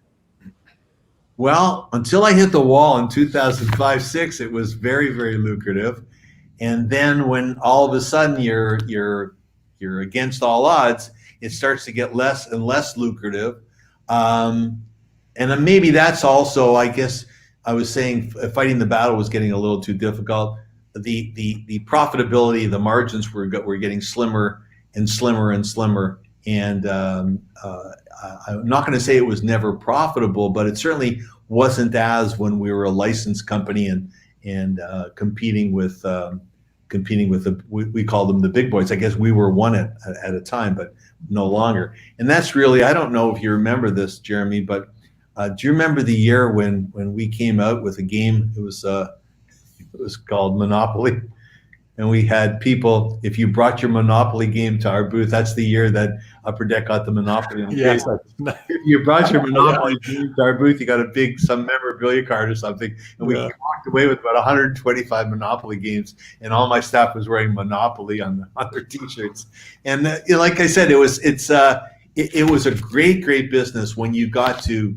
The only people who were going to say whether or not they wanted your product were the collectors. It was a level playing field. We all had the same thing. We could do what they want. Yeah, Upper Deck got Gretzky. Bravo to them. They signed them for a long-term deal, whatever. But everyone else could compete, and it was the best man won, and that was the fair way to do it. To have it as a unique sort of exclusive thing, it just means that the company making the cards, they don't have anyone to fight with, to do things better for. Now, the Upper Deck has a lot of loyal collectors, and that's great. And they should. They've done a lot of good things, but I still think that the marketplace should be wider than one manufacturer. and just won't be me, but maybe it'll be Brian Gray, maybe it'll be someone else. And if they're not going to do it, if they're not going to have multiple licensees, there should be a good reason for it. Not the reason that they're lazy or the reason that Ted Saskin wanted to be the executive director. There has to be a better reason. He was the same guy who told me when I told him that Upper Deck should be a player. He's the same guy who said, no, that would give him 65% of the marketplace, and that's too high. What happened? What changed in a few years? So sounds like he thought he could get Bob Goodnow's job. Well, and he did, and he got it. He just didn't keep it for very long. Yeah. And now I don't know. Now I'm sort of totally out of the loop in terms of who's running the show at the NHL and the NHLPA. And my assessment would be it's just easier for them to have one licensee. Licensee. They're having a licensee, and that's the same thing that's happened in football and the same thing that's happened in baseball. So I guess it's just the easy way out, and they get what they want. I always thought it would be better if instead of one guy paying $5 million a year, 5 guys paid $1.5 million a year. You got $7.5 million, and the marketplace was dictated by whoever made the best product. But what do I know? I'm just a dentist. At least you were at one time, for sure. Here's a question from Sean Bryan. He wants to know what's next for the brand, President's Choice. Is there any new hockey product coming out? Yeah, the only one that will come out it's called President's Choice Game Used. I started that within the Game Used, and President's Choice Game Used. And as I say, I had it ready. It was ready for the Spring Expo. I had all the redemption cards were made, and we were about to work around the clock to get it packaged when I found out I didn't have to work around the clock to get it packaged because there was going to be no expo. And Steve tried as hard as he could for as long as he could to see if he could make that work. And for us, we just kept on working on the product until we finally found out that it wasn't going to happen. Even though we were sure in our hearts that it wasn't going to happen, we weren't going to make that decision until Steve did. And so it's sitting ready to be packed, and we just have to pick the right time. I believe it'll probably be our last product. We'll still make cards. We'll still make made to orders. We'll still make these little insert sets subsets that we're making now. Like, as I said, we made one dual memo, which is 2 big pieces of memorabilia, top and bottom of the card. We made these 4 pieces, which are called equipped. We're looking to do one now that has features triple vintage, the same quality of vintage, but a little bit lower price for people who can't afford the 4-piece card, because we're very cognizant of times are tough, money's tougher. And at this particular time, what we're saying is, there are some people who can't afford to bust boxes to try and get what they're looking for. They either have to wait and get it on eBay, or in my case, they can say, hey, listen, if you're doing a triple of Barilko, I'll take it. If you're doing a triple of Joliet. And you also have the guy who says, if you're doing a triple of Jonas Onroth, I'll take that one.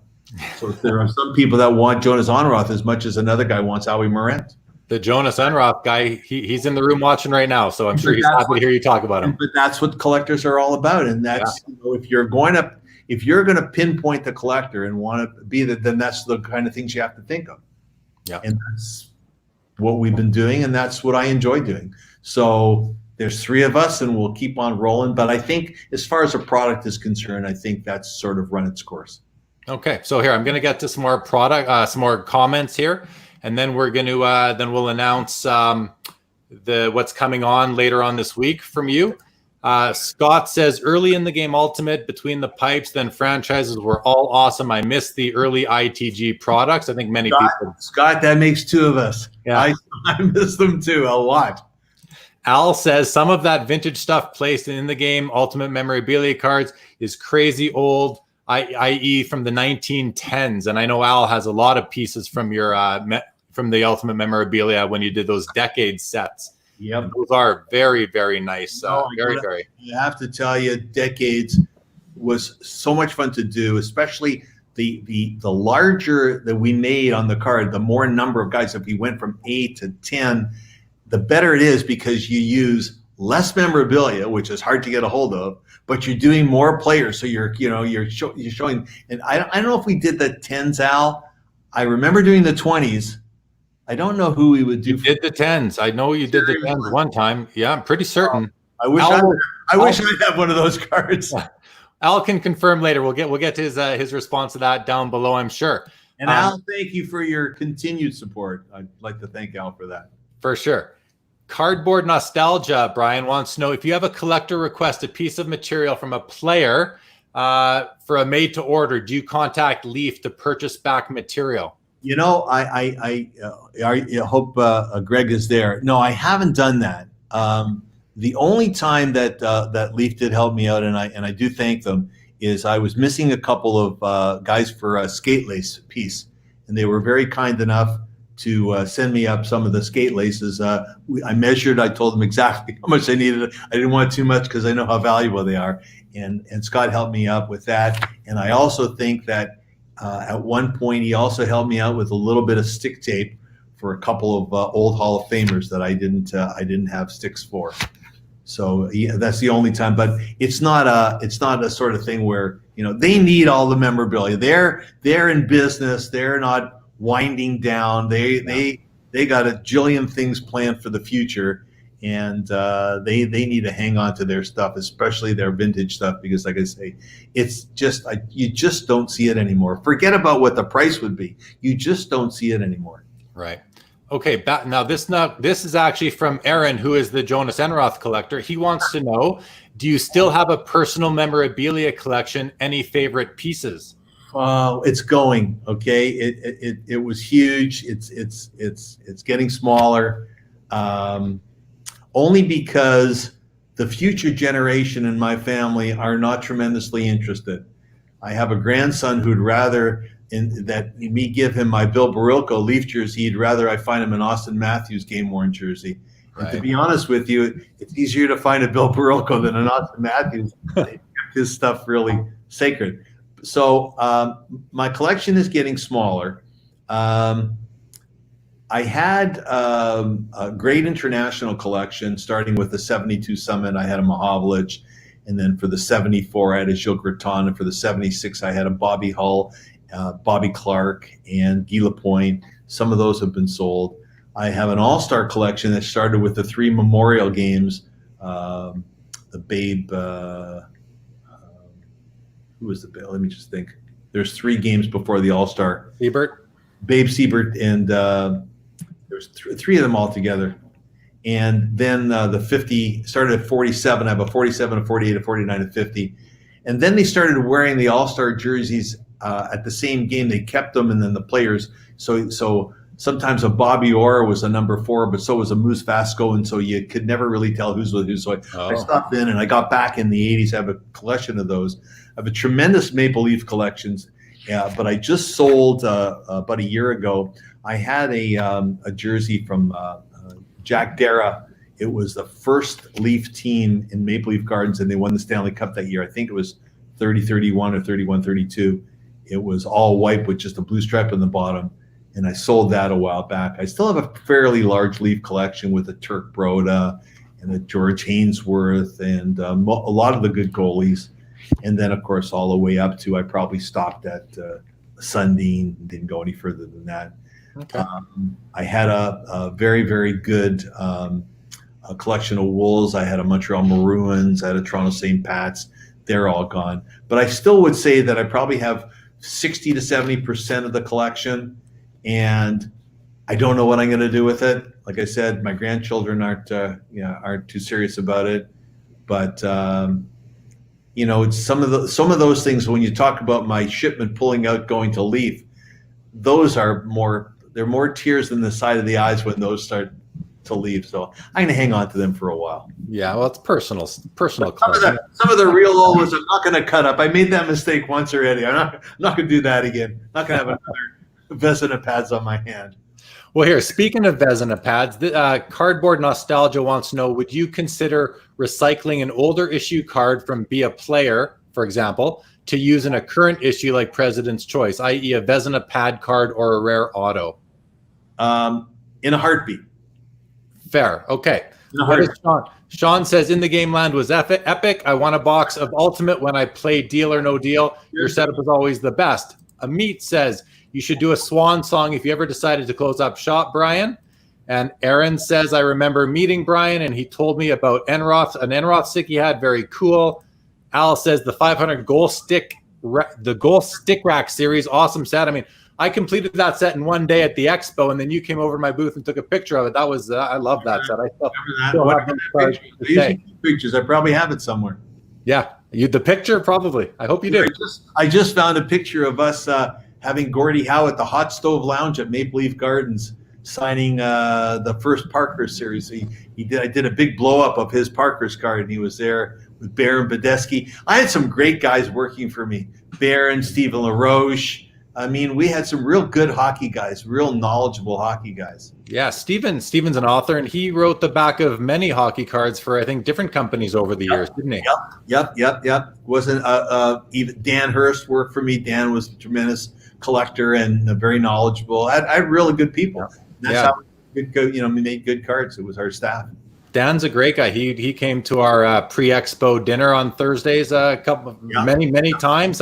Really super nice guy, Dan. Extremely nice guy. And I know Stephen LaRoche, along with John Walden, they wrote a book called Got 'em, Need 'em, which is a pretty cool hockey card book if anyone's interested in that.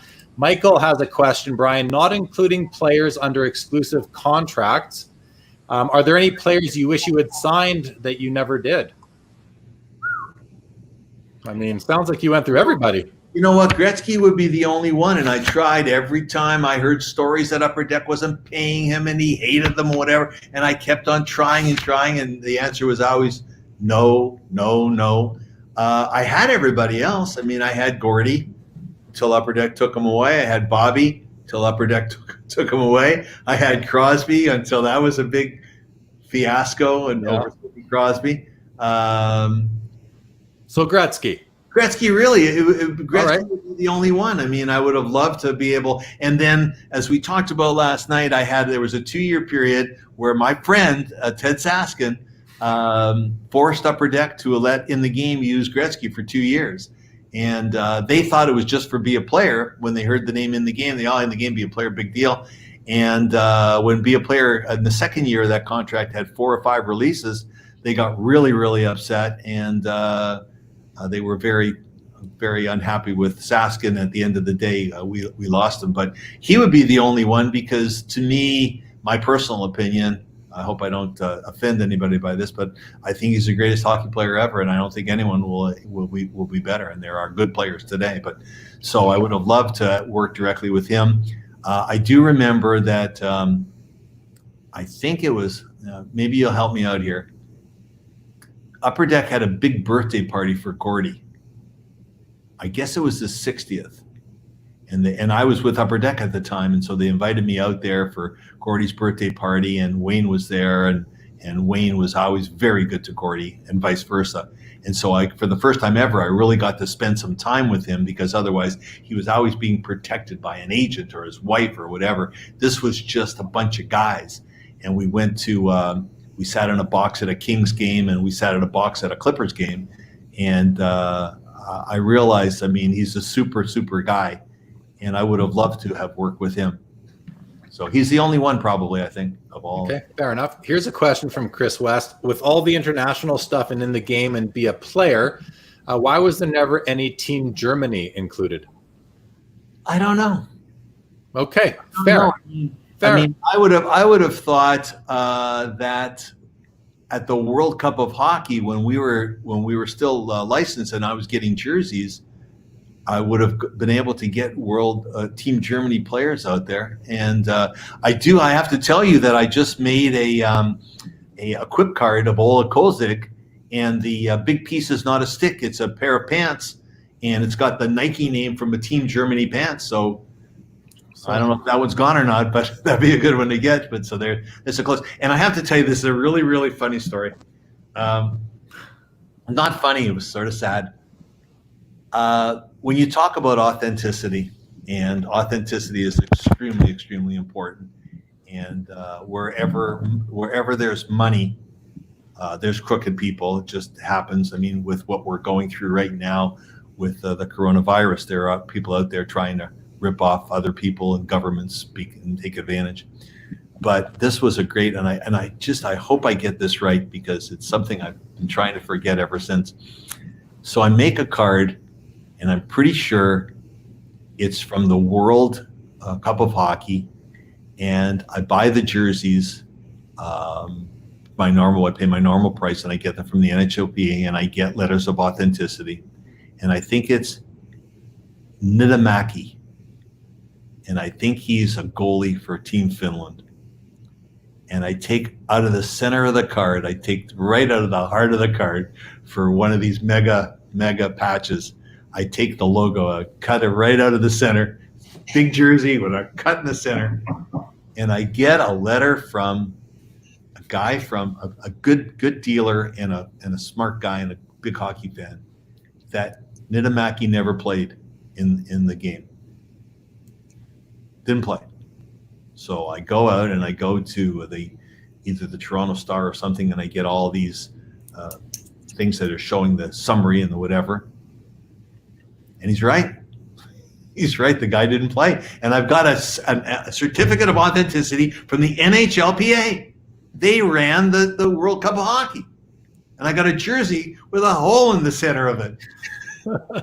I don't remember who got the card, but I had to give the guy something spectacular to get the card back.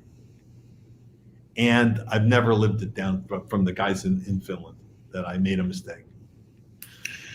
Well, hey, I can see it happening. I can see it happening. I've got the card, and I don't know if Brian's got the jersey or not. I don't know if I gave it to him because I wouldn't.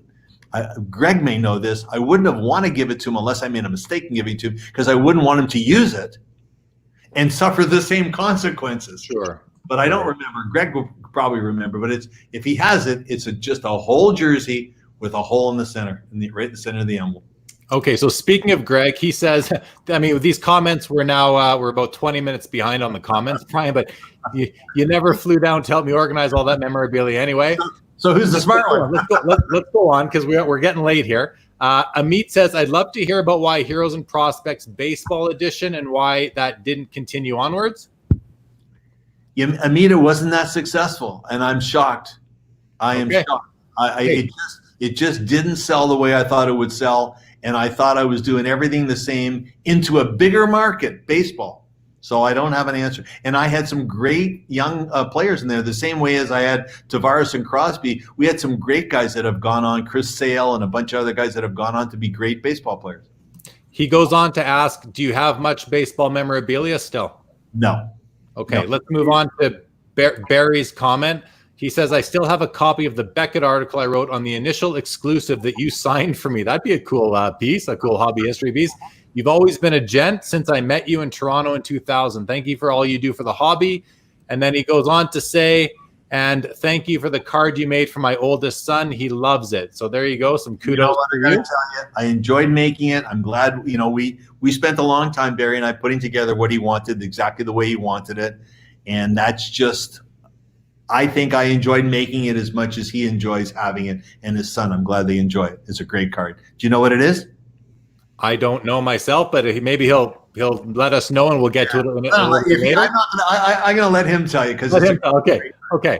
We have another one. Costa says, Brian, how was it meeting Connor McDavid and getting autographs for the 12-13 in the game draft and Heroes and Prospects? Do you remember meeting him that day?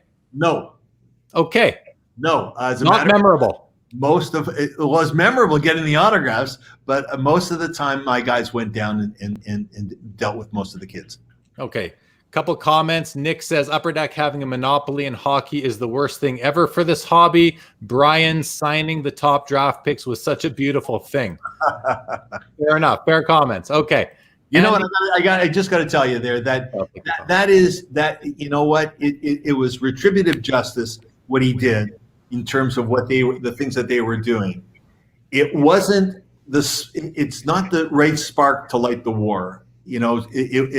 It was Jack Eichel. If he would have signed Connor McDavid instead of Jack Eichel, then that was the right spark to start the war. And I think Brian would agree with that. I know why he did it. I totally agree with why he did it.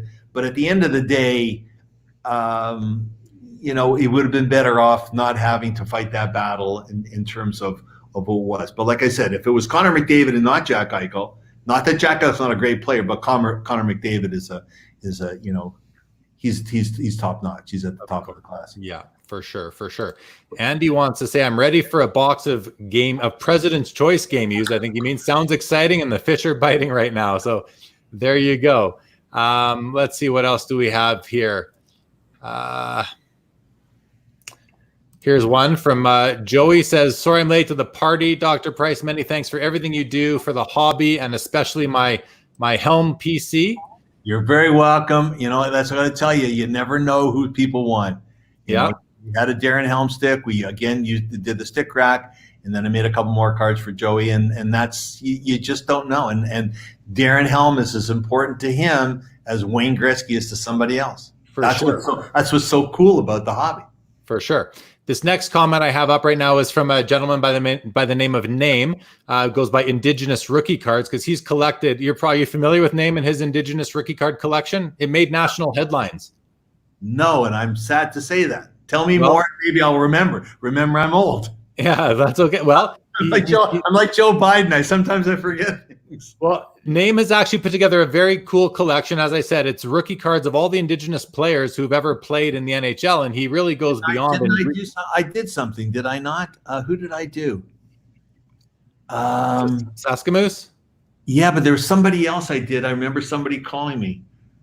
He also played in another sport. Was it Normie Kwong? No, or somebody else. Well, and I remember the young man who called me, and they got in, and I said, "I'll sign." Yeah, that was Normie. That was Normie Kwong. Okay, Kwong. Yeah, for sure. Yeah, I remember that actually very well. Saskamoose. Okay. Well, here Chris remembers the story. Was a Nitimaki, and he didn't play for. Yeah, okay, we know that. Yeah, Greg, I have it sitting in my office. Don't touch it. And Jay-Z says, my Luongo PC's best pieces are still in the game. So, okay, and that's great. Oh, and here's Darcy makes an appearance, has just wanted to make a shout out to you over one of my favorite sets, franchises. It had everybody in the set, but Gretzky, Howe, and Orr. Nothing has come even close. I mean, that was a set. There's still people, Brian, that are doing master sets of that product, and it's hard to find the wax. I know I'm with Darcy at the shows when he goes looking for it, and he can barely find it anymore. What's the most difficult, East, West, or Canada? I don't know the answer personally, but Darcy, you want to throw it out there? I think Canada has the best stuff in it with all the Habs Hall of Famers. Okay, hey, Canada, Darcy says Canada. So okay. There you go. Okay, I'm going to throw – so, Dr. Price, you have something coming up Thursday, May the 28th is a big day. It's your birthday, I understand. Birthday, and my staff has declared it President's Day. Okay, so I'm going to throw this up on the U.S. president, but I'll take my chances. President's Day in Canada for the hockey card community. I'm going to throw this up on the ticker now. May 28th is President's Day at President's Choice Trading Cards. It's our president's birthday. All individual cards in our Shopify store are on sale for 30% off. President's Choice Trading Cards.com. So anybody's interested in that, go check that out. Okay. We don't have any more questions or comments right now. I feel like we could talk for another hour here, Brian.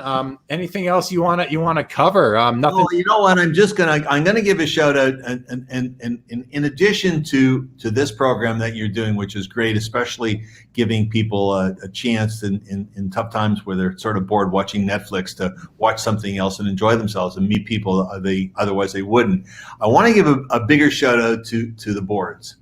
And my thanks for everyone on Hobby Insider who has supported certainly the President's Choice, certainly in the game. And I'm not sure that there's that many. Are you old enough to go back as far as Parkhurst was concerned? But I did. I collected out of the packs. I got to tell you, I've had an awful lot of input from the people on the boards that have led me in the direction of the kind of cards that I'm making now.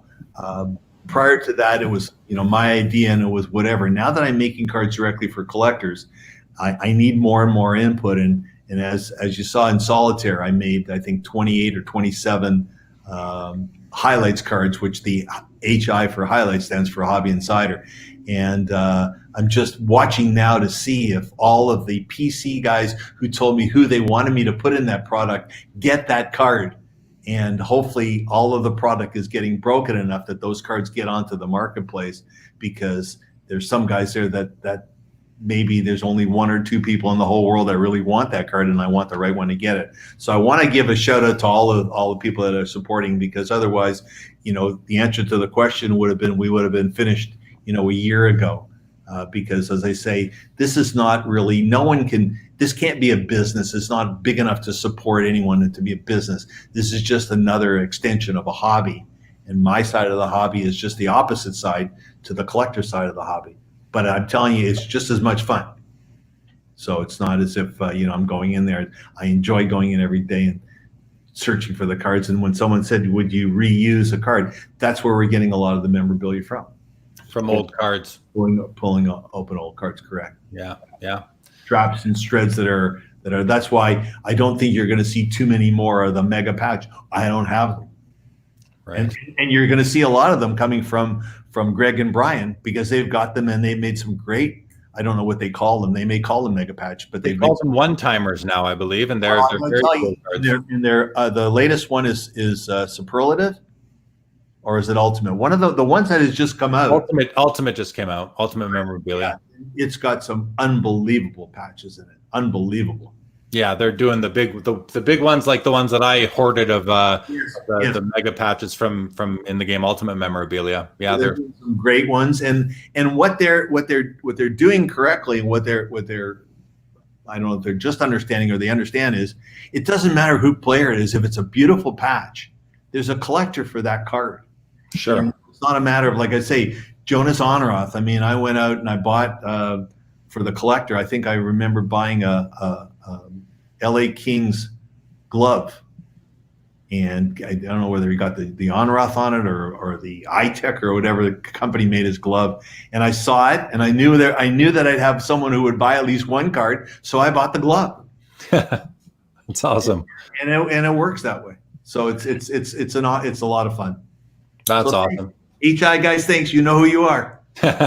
They sure do. They're it's been nice to have you active on those message boards for all the years, and I know that it really helped to endear you to a lot of the members there, and really help them build their collections from the cards that you've made. I know there's lots of happy people. They show them off on there regularly, daily. You know what? I should throw out a challenge that, you have a little card in your, what is it, on the side of where your name is, or on the bottom? Of which, sorry?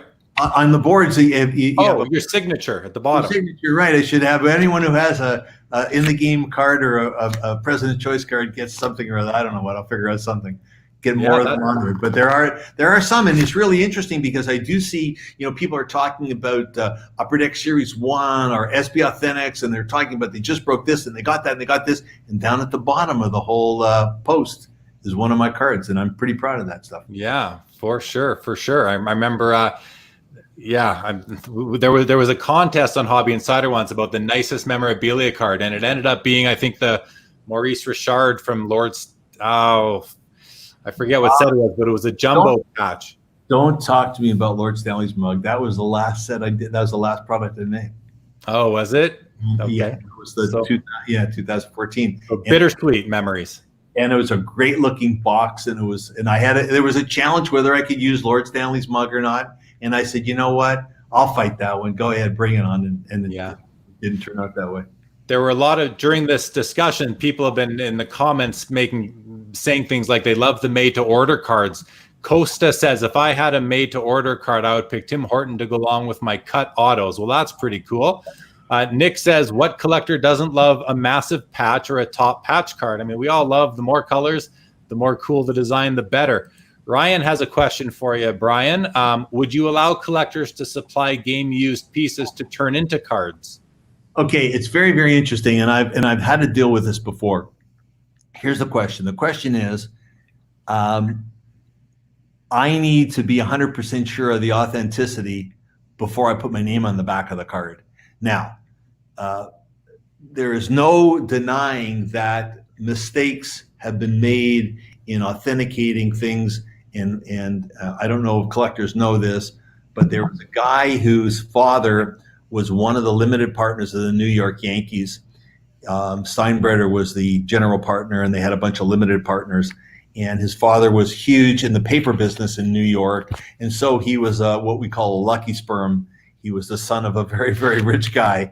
And he had the largest Yankee and baseball collection in the history of mankind because he had A, a lot of money, and B, insight into getting anything he wanted. And he sold a lot of his collection to the Baseball Hall of Fame, and then he passed away. The Baseball Hall of Fame did an analysis on a jersey and found out that the nylon on the crest of the jersey was manufactured years after the jersey itself. So it couldn't have been the nylon on the jersey. Therefore, from the Barry Halpern collection that's world renowned in the Baseball Hall of Fame, there is an item that is not authentic. The reason I bring that point out is if that can happen to Barry Halpern in the Baseball Hall of Fame, it can happen to anybody. So you have to be as diligent as you can be. And even if you are as diligent as Barry Halpern was, mistakes can still be made. So the long answer to the question is, unless I really am 100% convinced, and I can still be wrong, but as long as I'm 100% convinced, I don't want to put my name on the back. The same way Ted Saskin made me demonstrate to him that everything that I bought was authentic before he put his name on. So what I'm saying to Ryan is it's very tough for me to do that and know 100% that it's now. If someone says to me, okay, here's a letter from Migrate, or here's one from Classic, or here's one, and they make mistakes too, but you can only get as good as you can get. And after that, it's just, whatever. So that's what I'd have to look at very deeply before I would say yes to that. So I had a collector who wanted a stick rack, and he had a stick. And he basically said, would you make it for me? And I said, I'll tell you what, here's the deal. You pay for the shipping of the stick to me. Here's the financial deal if it's good. If it's not good, if I don't think I can authenticate it, sticks are a lot easier than jerseys because there's markings on the bottom with dates and all kinds of different things. Still can make a mistake though, but I said, I'll pay for the shipping back. He said, fine. So at the end of the day, it was a good stick. I made him a stick rack. He got it for not a lot of money because I got the rest of the stick, and hopefully I'll be able to sell part of it to break even. So it's a long-winded answer to the fact that yes, but not indiscriminately. I would really have to be very, very careful before I would want to put my name on the back of the card. Makes a lot of sense. Bruce Findley says, some beauty King Richards I have because of Brian. Yeah. Hey, Bruce. It's early for Bruce. It's only 9 o'clock out there. That's right. That's right. I got to tell you, whenever I find anything that's got King Richard on it, or it's got anything to do with, I'm doing something right now called octets. It's 8 players on a card, each from the same team, and I've already put the Vancouver Canucks on hold. The only problem I have is it's staggered. I've got the lists of who I want, but I found 4 of these, and I found 7 of those, and say, oh, I got to 8. I can make that card. Yeah. And then I got to do 9 cards in a row because there's 9 cards on the sheet. So I got to get 9 complete cards ready. So it may take a while to get out. But Bruce, it's already got your name on it. Not to worry.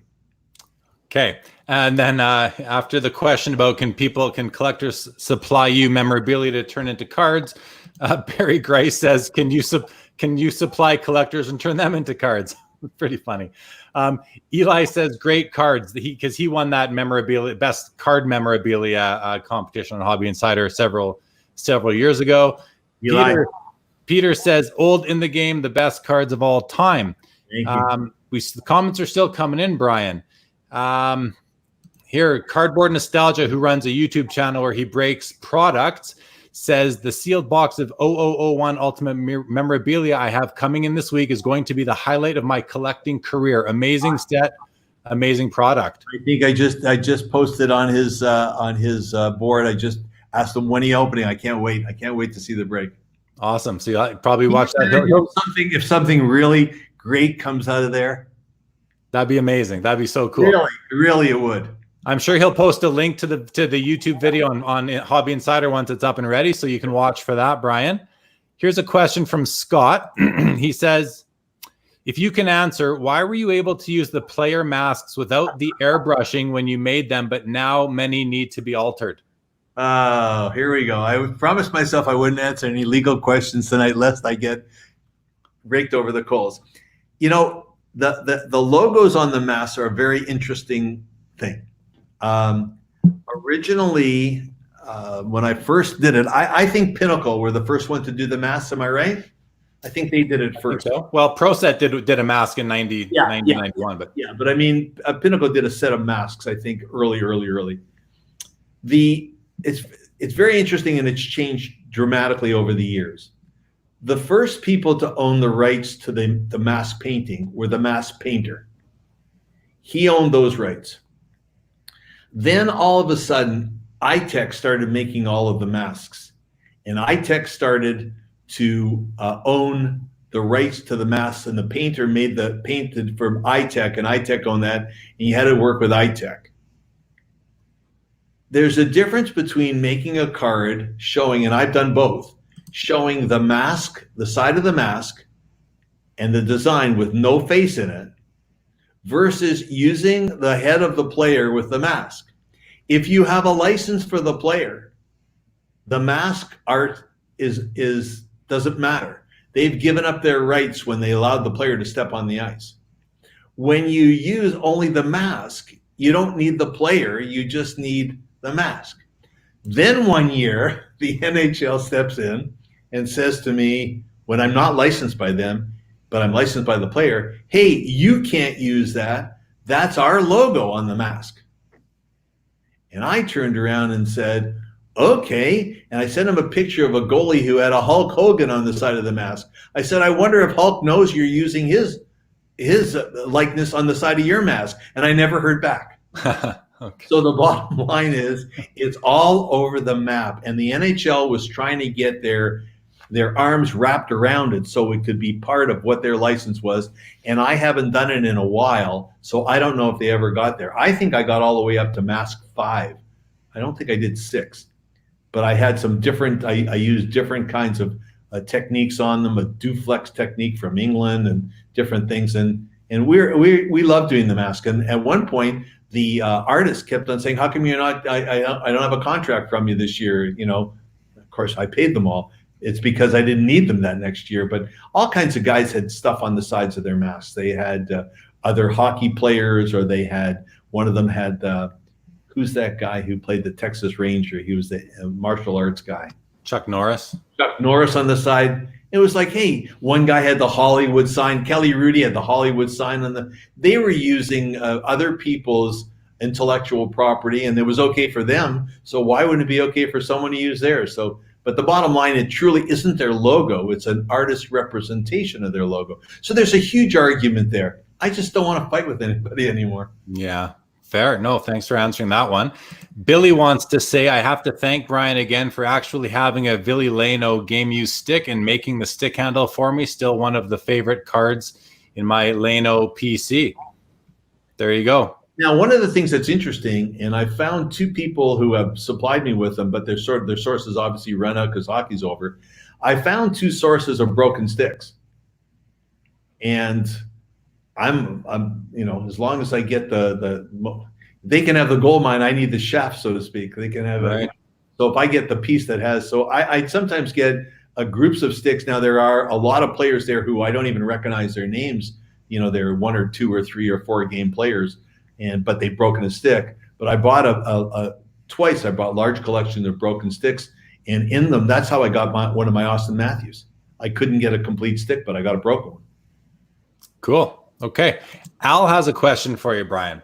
Were specific series targeted for show cards, and were those series then used at all of the shows in any given year? I think Al's looking for checklists because he's a player, collector, completionist, and might want to know what might be out there. You know what? I can't even remember. We used to do, I think we went to shows all over the place and took the complete checklist of whatever product it was, and we're going really far back into the early 2000s, and we made a complete, like I remember, who's got a show out west that's an initial Big V or Big G or, oh, what the heck was his name? I'm not sure. Who does the Western shows? Dale Bosa? Bosa show? But did it have another name for it before that? I just remember doing sets for him and sets for, like, we did a lot of smaller shows, not just the National or the Expo. We did the Chicago Sun-Times show, and we stamped those cards. You did the Summit shows in Edmonton when Dave Martell had that show. Yeah. So there's a lot out there. The only thing I can say is if we did a show and we did a redemption at that show, and you can find 17 cards from a certain series, then that whole series got done. So everyone on that checklist is done. I didn't keep any of those checklists. But I have to tell you, I remember what we did was we would come home from the shows and we'd shred the redemption cards that we didn't give out, and we'd have them in big plastic bags, and we used to take pictures of them and post them. The big bags of all the shredded stuff. So some guys only got up to, and then we did the same thing with these Shootsy scores. Some Shootsy scores got up to 20, very few. Some of them got up to 11, some of them got up to 14, some of them got up to 17. And then we used to shred them. We had these big white plastic bags. We dump all the shredded stuff in.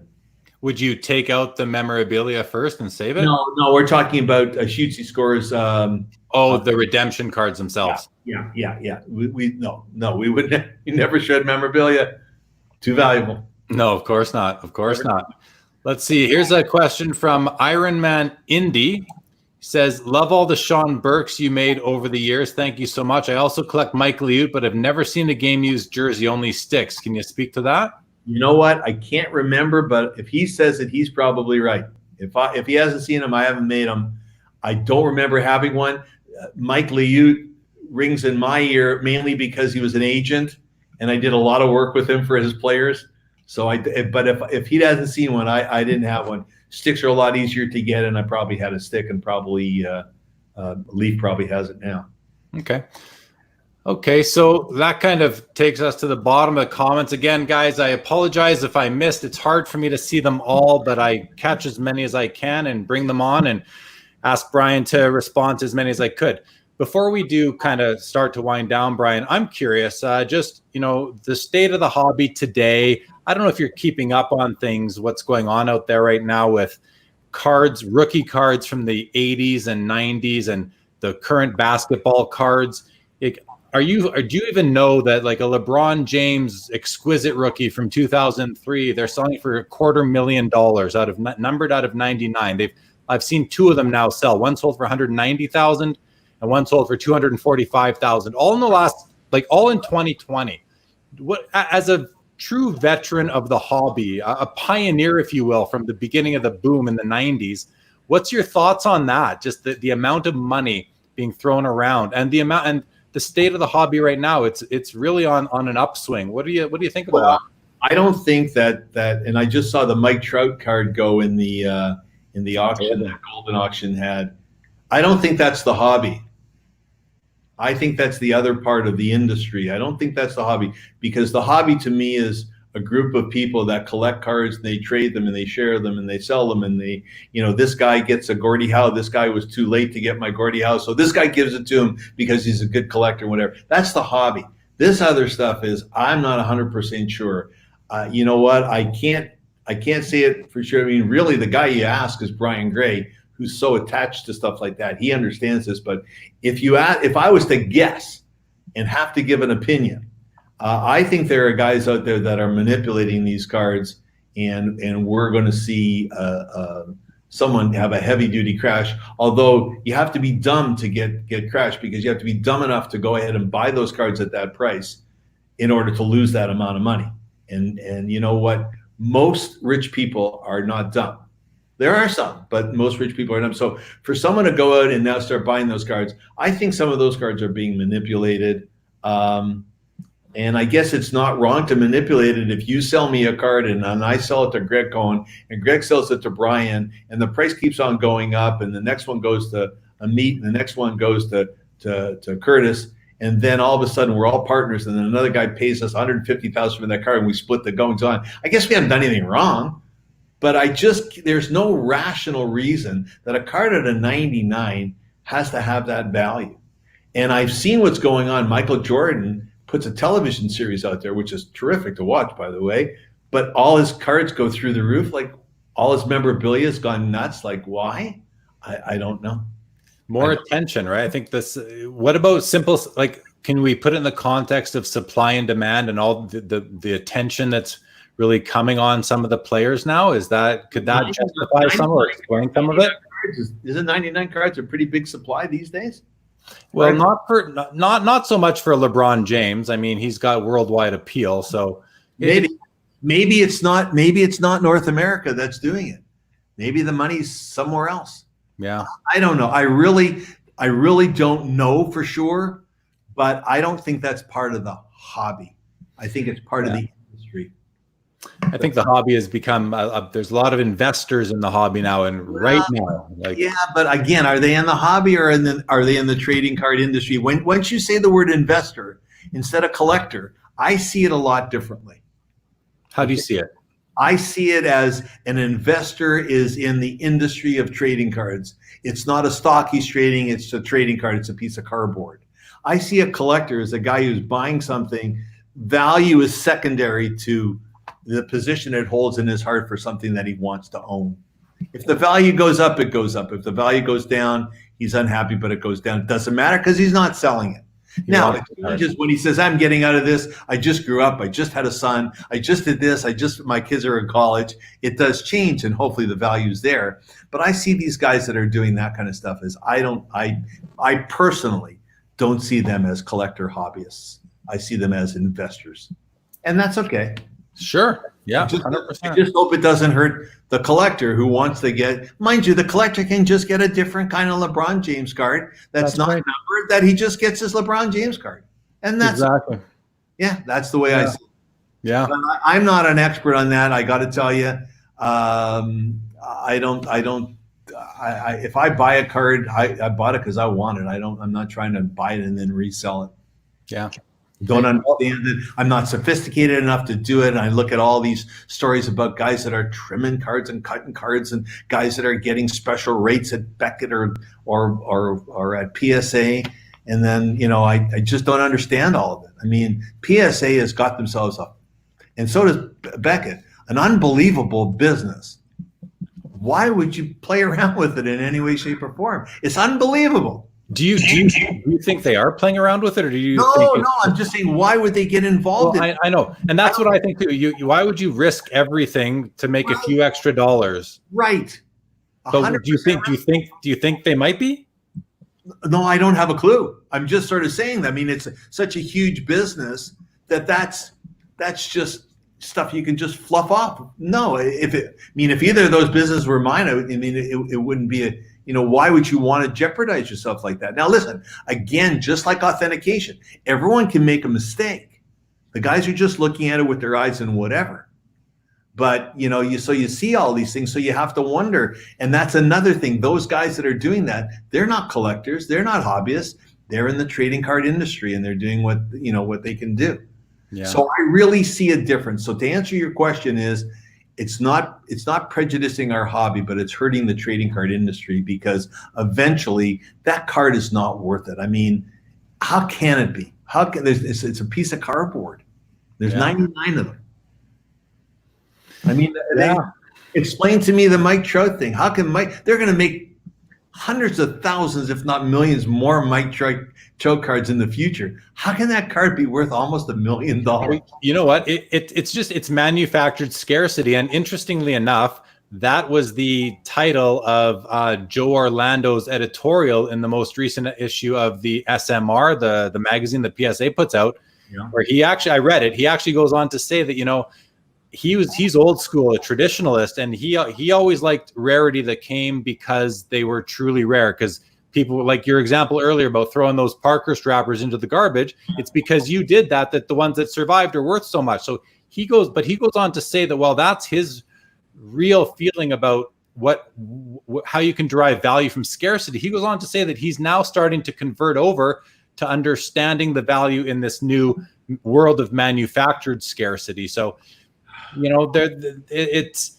it's still scarce, and there will be millions of other Mike Trout cards for sure. But the rarest, I think this one was out of 5 that just sold for $900,000. So, and it was a rookie card, et cetera, autographed, BGS 9.5. So there were other reasons around it. But, and you know, if you take a 0 off that, I could say there's reasons for that card being worth $92,000. Yeah. But 927. When I remember, I was at, I think it was a Sotheby's auction way back when I made a bid on the Honus Wagner card for $150,000. I knew I was going to get it, but now I could tell the story that I was there and I stepped up my thing and I made a bid. I knew I wasn't going to get it, but that was a Honus Wagner card and it went for like $500,000. So you was that? Did you bid against Gretzky and McNall for that?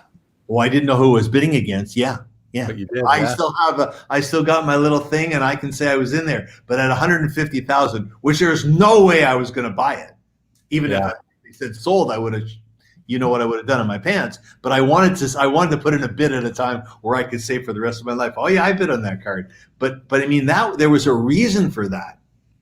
But this is Mike Trout.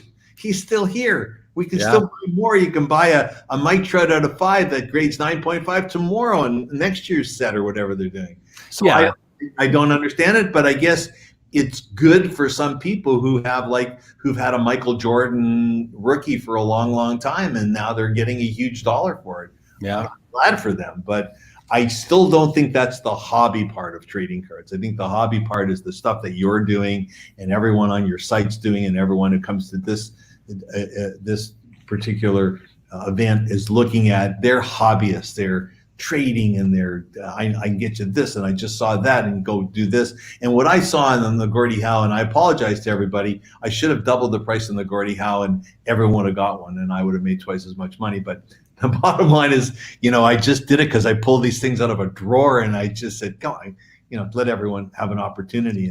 But anyways, so I apologize to those who were 52, 53, 54 on the 51s, or were 63, 64, 65, 66 on the 63s. But what I saw was, and I also apologize for the fact that when it first went up, one person asked for more than one of each, and I said yes. And then I realized when I saw all the other emails come in, geez, I should have said yes to that first person because there's so many happening. I thought I'd sell a few on HI, and then I would put them up in my store. Yeah. Yeah. But how did you know that? How did you know they would? I didn't know, but you're quick to learn when 15 minutes later you realize you shouldn't. Yeah. My point really is, I've seen how guys have traded, so people can get the same number on the back of the card, and someone said, I didn't really want as much as you did. You didn't get those, so you can get them. That's hobby. Yeah, for sure. That's community, right? That's this other stuff I don't consider hobby. This other stuff I consider investments, and there's nothing wrong with it if you're doing it. I guess it's all legitimate.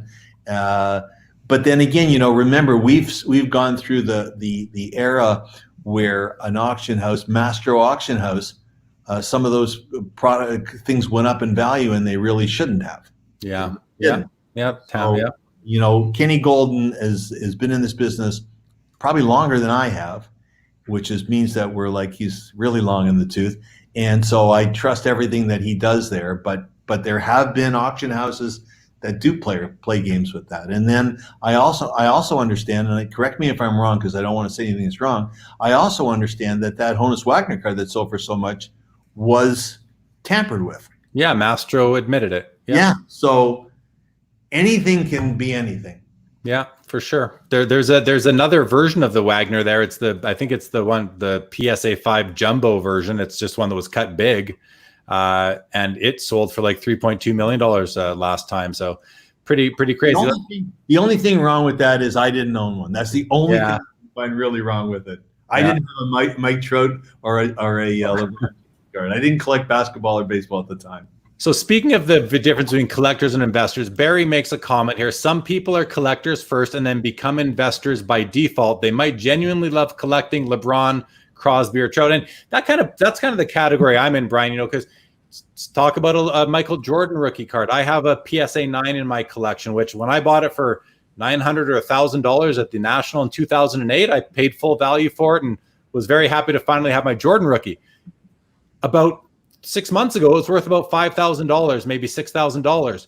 Now all of a sudden it's worth $11,000 US, and I think to myself, do I want to sell it and lock in the gain? Well, I mean, it'd be nice to lock in a $10,000 gain, but then I got to go buy another one because my collection is incomplete without it. I look at it like, and I consider it an asset in my collection, but I didn't buy it to sell it 12 years later. You're still a collector who's just got a valuable card because you didn't buy it to resell it. And I think that's what I'd say to Barry.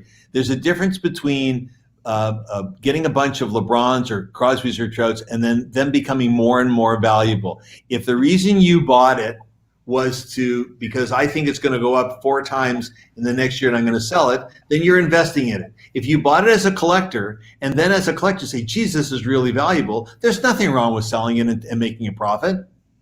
But you're probably going to regret not having it as part of your collection if you really want it as a collector. You're going to say, what you're going to say is 5 years from now, geez, that $1,000 really wasn't worth that much to me. Yeah. Now I can't put it back in my collection because it's $8,000. But I think you either start off, I think the investors in these deals are not collectors at all. They could be guys that don't know anything about trading cards, but this guy will sell to this guy, will sell to that guy, will sell to this guy. But I don't know that because it's not part of my world at all. Never has. Right. Well, it is good. There's a whole subsection of the hobby or the industry now that is really just about investing. There's a Facebook group and a YouTube channel called Sports Card Investor, and all they talk about is what direction are cards going, up or down, who's the buy right now. And they're extremely short-sighted in their analysis because they're looking at what's happening like in the last 2 weeks. And someone like me who's been observing this hobby and price points for 30, 40 years, I know that if you're looking 2 weeks at a time, even one season at a time, you can make gains here and there if you're just in it to make money. But if you're in it, you're going to get burned in the long run because things never work out the way you think they're going to. Just remember, a lot of people with a lot of money are locked down like the rest of us are, and so they've got nothing else to do. This might be the time to strike with them. Whereas when they're back and doing whatever they're doing and flying all over the world doing their thing, they may not have time for this crap. That's right. They'll be distracted again. They'll be distracted. Maybe that's the answer. I don't know. Yeah, Bruce says, that's me. There's no resale market for Richard Brodeur. No, because there's only one Bruce Findlay out there who wants to buy him. So for sure. Ziggy says, interesting opinion. You made this and you think it's overvalued now. I do not, Ziggy, recall that coming up in this discussion. So I'm going to dismiss that comment for now. But you go on to say Wagner's are $1 million plus now. Yes, they're well over. You then go on to say the hobby is so expensive that people need to be investors to sell and make money to collect. Now, there's an interesting comment, Brian. What he's saying is that it's so expensive to buy cards in this hobby, whether unopened or singles on the secondary market, that if you don't have a lot of discretionary income, one way to get that income is to buy and sell cards so you can afford more cards for your nothing wrong with that. I'm saying that the guys that are doing the Mike Trout and the LeBron James type of thing that are coming into this now are different people than what Ziggy's saying. I understand that completely. Absolutely. When you're buying a box now and you're opening a box and getting what you want, or buying a case and getting what you want, you put that aside. You've got to sell all the rest of that to recoup and go move on to your next one. Or you get something that goes up and you say, you know what, this is more valuable. This is worth it more to me to sell it than collect it. That's perfectly fine. I totally agree with that. What I'm saying is this: I think there are people that are way outside of our hobby, way outside of being collectors, who couldn't care if it's a LeBron James card or Marilyn Monroe's bra. If it's the right thing to buy, he'll buy it and then resell it, and someone will resell it. So I'm totally in agreement with that. And I didn't make the comment about the Honus Wagner because I don't know the values of the new ones. I just know the value of the one I didn't buy. Yeah. If you would have been the winner of that, if you would have beat Gretzky and McNall on that, I mean, they ended up actually only selling the card for about $650. Wasn't that the card though that made PSA famous? Yeah, it was. It's the card that has the PSA serial number is like 00001. It's the first card they ever graded. Basically, it became worth tremendously more graded, and so everyone says, "Well, then I'm going to grade all my cards." Yeah, and look at their business now. Yeah, for sure. Yeah, Peter says, I don't think doubling the price would have made any difference on the Gordie Howes, meaning you would have sold them all again. I know. Yeah. Costa points out that there was even an exquisite Michael Jordan LeBron James dual logo man 101 that sold for $900,000. And this is true. This just sold back in, I think, February or March, and was purchased by a gentleman out of New York. His name is Nat Turner, a very wealthy collector, but this guy's a true collector. He also bought the Michael Jordan card last March of 2019 for $350,000 that really sparked a whole thing in basketball. And but this guy's a collector. He's a true collector. Very, very interesting.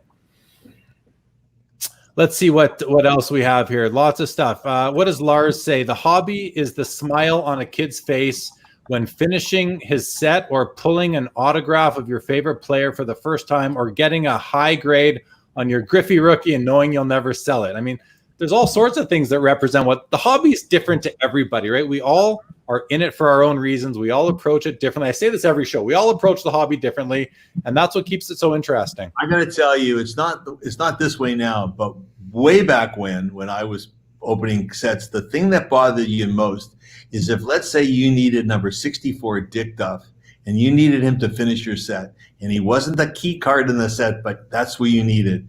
And you opened the card and you took your piece of gum, because it was on the top, into the mouth it went. You looked at the first card, and you know that from the sequence, you weren't getting Dick Duff. You had every card. You went through all 5 cards, whatever was in there, and you knew that if you got Tom Johnson on top, the next one was Dickie Moore, and you might as well throw the cards in the garbage along with the wrapper, because you weren't getting him. And he's right. He's right. Getting that last card, it was the key, and that's what the hobby is. And the hobby's changed dramatically, but it really hasn't. It's just your appeasement is just different now than what it was. Well, you know what? And this guy who buys these cards, he's in a different price bracket than all of us. So when he collects, I can't compensate the fact that it's worth it. But that's correct, because my painting is a $2,500 Canadian artist, and his painting is a Chagall, and he's paying $1.6 million for his painting. So maybe that's the whole point. Maybe they are collectors. They're just at a different level that what we would know of. And if that's the case, wow, that's terrific. Yeah, well, it's like Paul says here, I just wish I had those problems. Do I drop $1 million on Mike Trout today or not? Yeah. I think a lot of people would like to have those problems for sure. But one thing that has changed in the hobby is that, like, the hobby started where the cards were not the primary product. They were a premium to sell the gum or the chocolate or the cigarettes. Yes. And in 1990 really is when that all stopped, right? Yeah. No more gum. Now the primary product is the cards. And I mean, even in the 60s, 70s, and 80s, I would argue that the cards were primary, but that it was still being sold the same way that they were sold back in the 10s and 20s and 30s, 40s, 50s, where the gum or the cards were the premium. So all of a sudden in 1990, when Upper Deck came out with that high-end product with a hologram and the pictures on the back and the new modern card stock, it wasn't about the gum anymore, and the cards became the primary product, and it really turned into a business at that point. I believe, hey, that's when you got in the business. Yeah. It turned into a business. It wasn't a hobby for kids anymore to get the cards out of their parents' cigarette pack, or the cards along with the bubble gum that they wanted to chew with their friends, and throw the cards against the wall or put them in their spokes. So I think the hobby's changed dramatically, and I think along with it, collectors have changed. They've become investors. You've got the hybrid, maybe like myself, where I collect because I love cards. I just love them,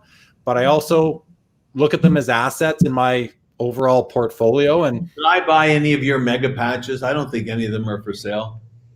No, they're not. I get people wanting them all the time. I say, if you're going to buy one, you got to buy all 85 of them.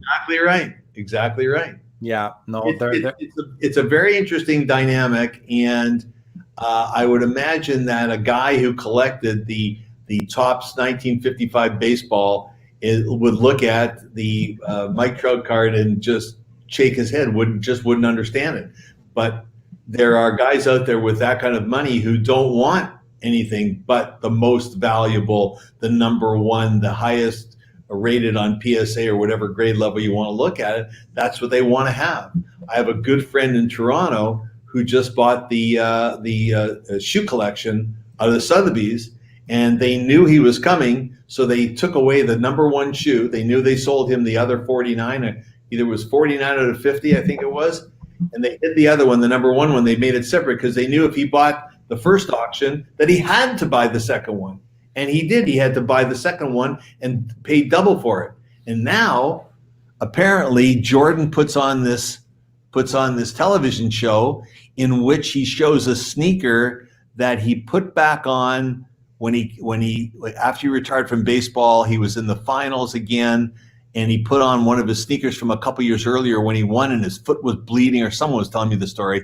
I didn't see that episode. And that shoe sells for like, I don't know, $500,000, more than that whole collection, which made all the headlines for only months ago. So it is a crazy world, and there are people out there that have crazy money and will pay crazy prices for things that you scratch your head. But I guess they're not. I guess they're like one of a kinds in another strata of the collection world that makes sense. Yeah. Because if you showed me $1.5 million picture, I couldn't wrap my arms around it. But you show me $1 million Bugatti, I can't afford it, but I'd certainly sit in it and be think about owning it. So there are different levels for everybody, and I guess. But I just just my feeling is a hobby is a lot different. I don't think the guy who is buying those $1 million cards or $500,000 cards, he may be a collector, but I don't think if you say, well, is that your hobby? I think he'd say, no, that's my collection. There's a big difference. But it's, you know what, it's great. I'm glad to see it going up than going down. Yeah. Well, it's going up right now, but it could easily turn, and it will eventually. You can count on one thing we can count on are cycles, and it's gonna cycle, that's for sure. Well, let's just hope that all the people that we know are avoiding it. Couple of comments on the hobby itself. Brett says, I think the way of obtaining the cards has changed. Direct to consumers, eBay, breakers, you name it. It's so much more than just a collector opening packs. Very true. Jay-Z says, the hobby to me is all the great people I've met along the way and the little pieces of cardboard that bring me back to my youth. I mean, the nostalgia. Right. He's 100% right. You can quote that one. Yeah. Let me go back to the breakers. Sure.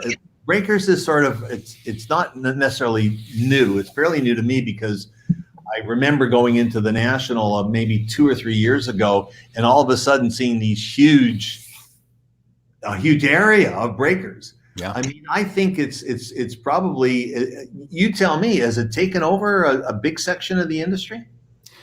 It certainly has. I mean, the card companies themselves cater, like when I'm, the Upper Decks, Panini's, Tops, they cater to the breaker culture right now, and to make sure that because these guys, they're the ones that are opening up a lot of product and making it accessible to collectors who maybe can't afford a whole case. So you buy, one of the teams of all in that league, and you get all those cards, so it's more affordable. It's a gamble. There's the gambling aspect. It's a big thing. And I mean, if I've been to the National in the last 5 years, there's the Breaker Pavilion. It's Chicago. It's that whole upstairs area that's just beside the TriStar autograph booth, and it's a huge area. No more vendors in there. No more dealer booths. It's just for breakers. It's a big deal. I think it's not. I think it's maybe slowed down I think it's past the peak right now, but maybe not. I mean, it's actually probably not. There's so much attention on this hobby right now, a lot of mainstream attention, that the breaker fad could be just getting going for all I can tell. So you think it's people that just like the action, because it's harder to get the card you want in a break. I mean, getting it on eBay or getting it at a show, you just walk over and that's the card I want. A break is a little more, but it's the action. It's the gamble. It's a gamble. People love gambling, right? So, yeah. The casinos are closed right now, but the breakers are still on the internet. And those gamblers need somewhere to put their money. And a lot of gamblers are, well, I shouldn't say a lot because I don't know all the gamblers, but I do know some gamblers that are also card collectors. And I'm sure they're putting all their money into cards right now because they're unable to gamble, or they're gambling online. Who knows? Okay. What's this? Brett then says, I think secondary selling is a huge component of the hobby. Well, of course it is. That's eBay and card shows and all the private deals that are going out there. Barry says, I see my sons collecting the same way now that I do. I collect cards I collect the cards that connect me to my former youth, and they collect cards of the players that connect them to their current youth. It's really a wonderful thing to see. So genuine. Yeah. That's the one thing, right? It's like with when you had in the game, you know, the brand that keeps you in the game. These cards do connect us to I don't want to say our heroes, but to the players that represent our cities and to our favorite players that we somehow connect with. It's you know what? We used to see guys coming up to the booths, and I always loved being at the redemption part because I like watching people break, because the best people, most companies that are in other industries pay a fortune to have these little groups that they watch through a double glass focus groups. And I just had focus groups for nothing. I just sat there and watched people opening your product and talk about it. And when a father would bring his son and watch them opening up, especially a Heroes and Prospect, and have them arguing over what the best card of the pack is, because the kid is saying it's one of the CHL players and the father's saying it's one of the retired players. It was spectacular to watch. They were collecting the same product, enjoying it as much, but they were almost splitting the packs in half. Yeah. Very cool. Very cool. It really was something. All right. Well, what do you think? Any final thoughts before we wrap it up? We're coming up on 3 hours, Brian. I've never gone over about 2 hours and 10 minutes. So this is a new record for the show. Well, I'm setting new records too. I'm not at this time of the day. No, it's definitely late for you right now. So we should probably wrap it up. Andy says, thank you. Great show. Thank you, Andy, for joining. Bruce says, I collect cards for me. I collect scotch for investing, and I drink beer because it's yummy. There you go, Bruce. And you sell beer because it's profitable when you can be open, for sure. That's all. All right. Well, listen, Brian, thank you so much for coming on. Pleasure. It's exactly what I expected. A good time for all. Awesome. Awesome. Well, I'm sure this video will be watched many times in the future. It will be available on the YouTube channel into forever, I would think. So, you can let your friends and family, Brian, know if they want to check it out and learn more about you as a man in the card hobby. Post it on President's Choice. There you go. There you go. My birthday sale is on Thursday. Yeah, don't forget. President's Choice trading cards, 30% off during Brian's birthday, which is coming up on Thursday, May the 27th. And say hello to Carlos for me on Wednesday. Okay. I will say hi to Carlos for you. Some more comments coming in, but with just a bunch of thank yous again for coming on. So again, everybody for watching. Thanks as always. Appreciate you watching. We had really amazing viewership tonight. That's thanks to you, Brian. Thank you again for coming on. And to everybody else, we'll see you on Wednesday with Carlos Diego. And then next Saturday, Billy Celio from Upper Deck will be joining me. And we are still scheduled right out through at least mid-June at this point. So have a good night. Good rest of the weekend, everybody. We'll see you soon. Bye-bye. Take care, everyone.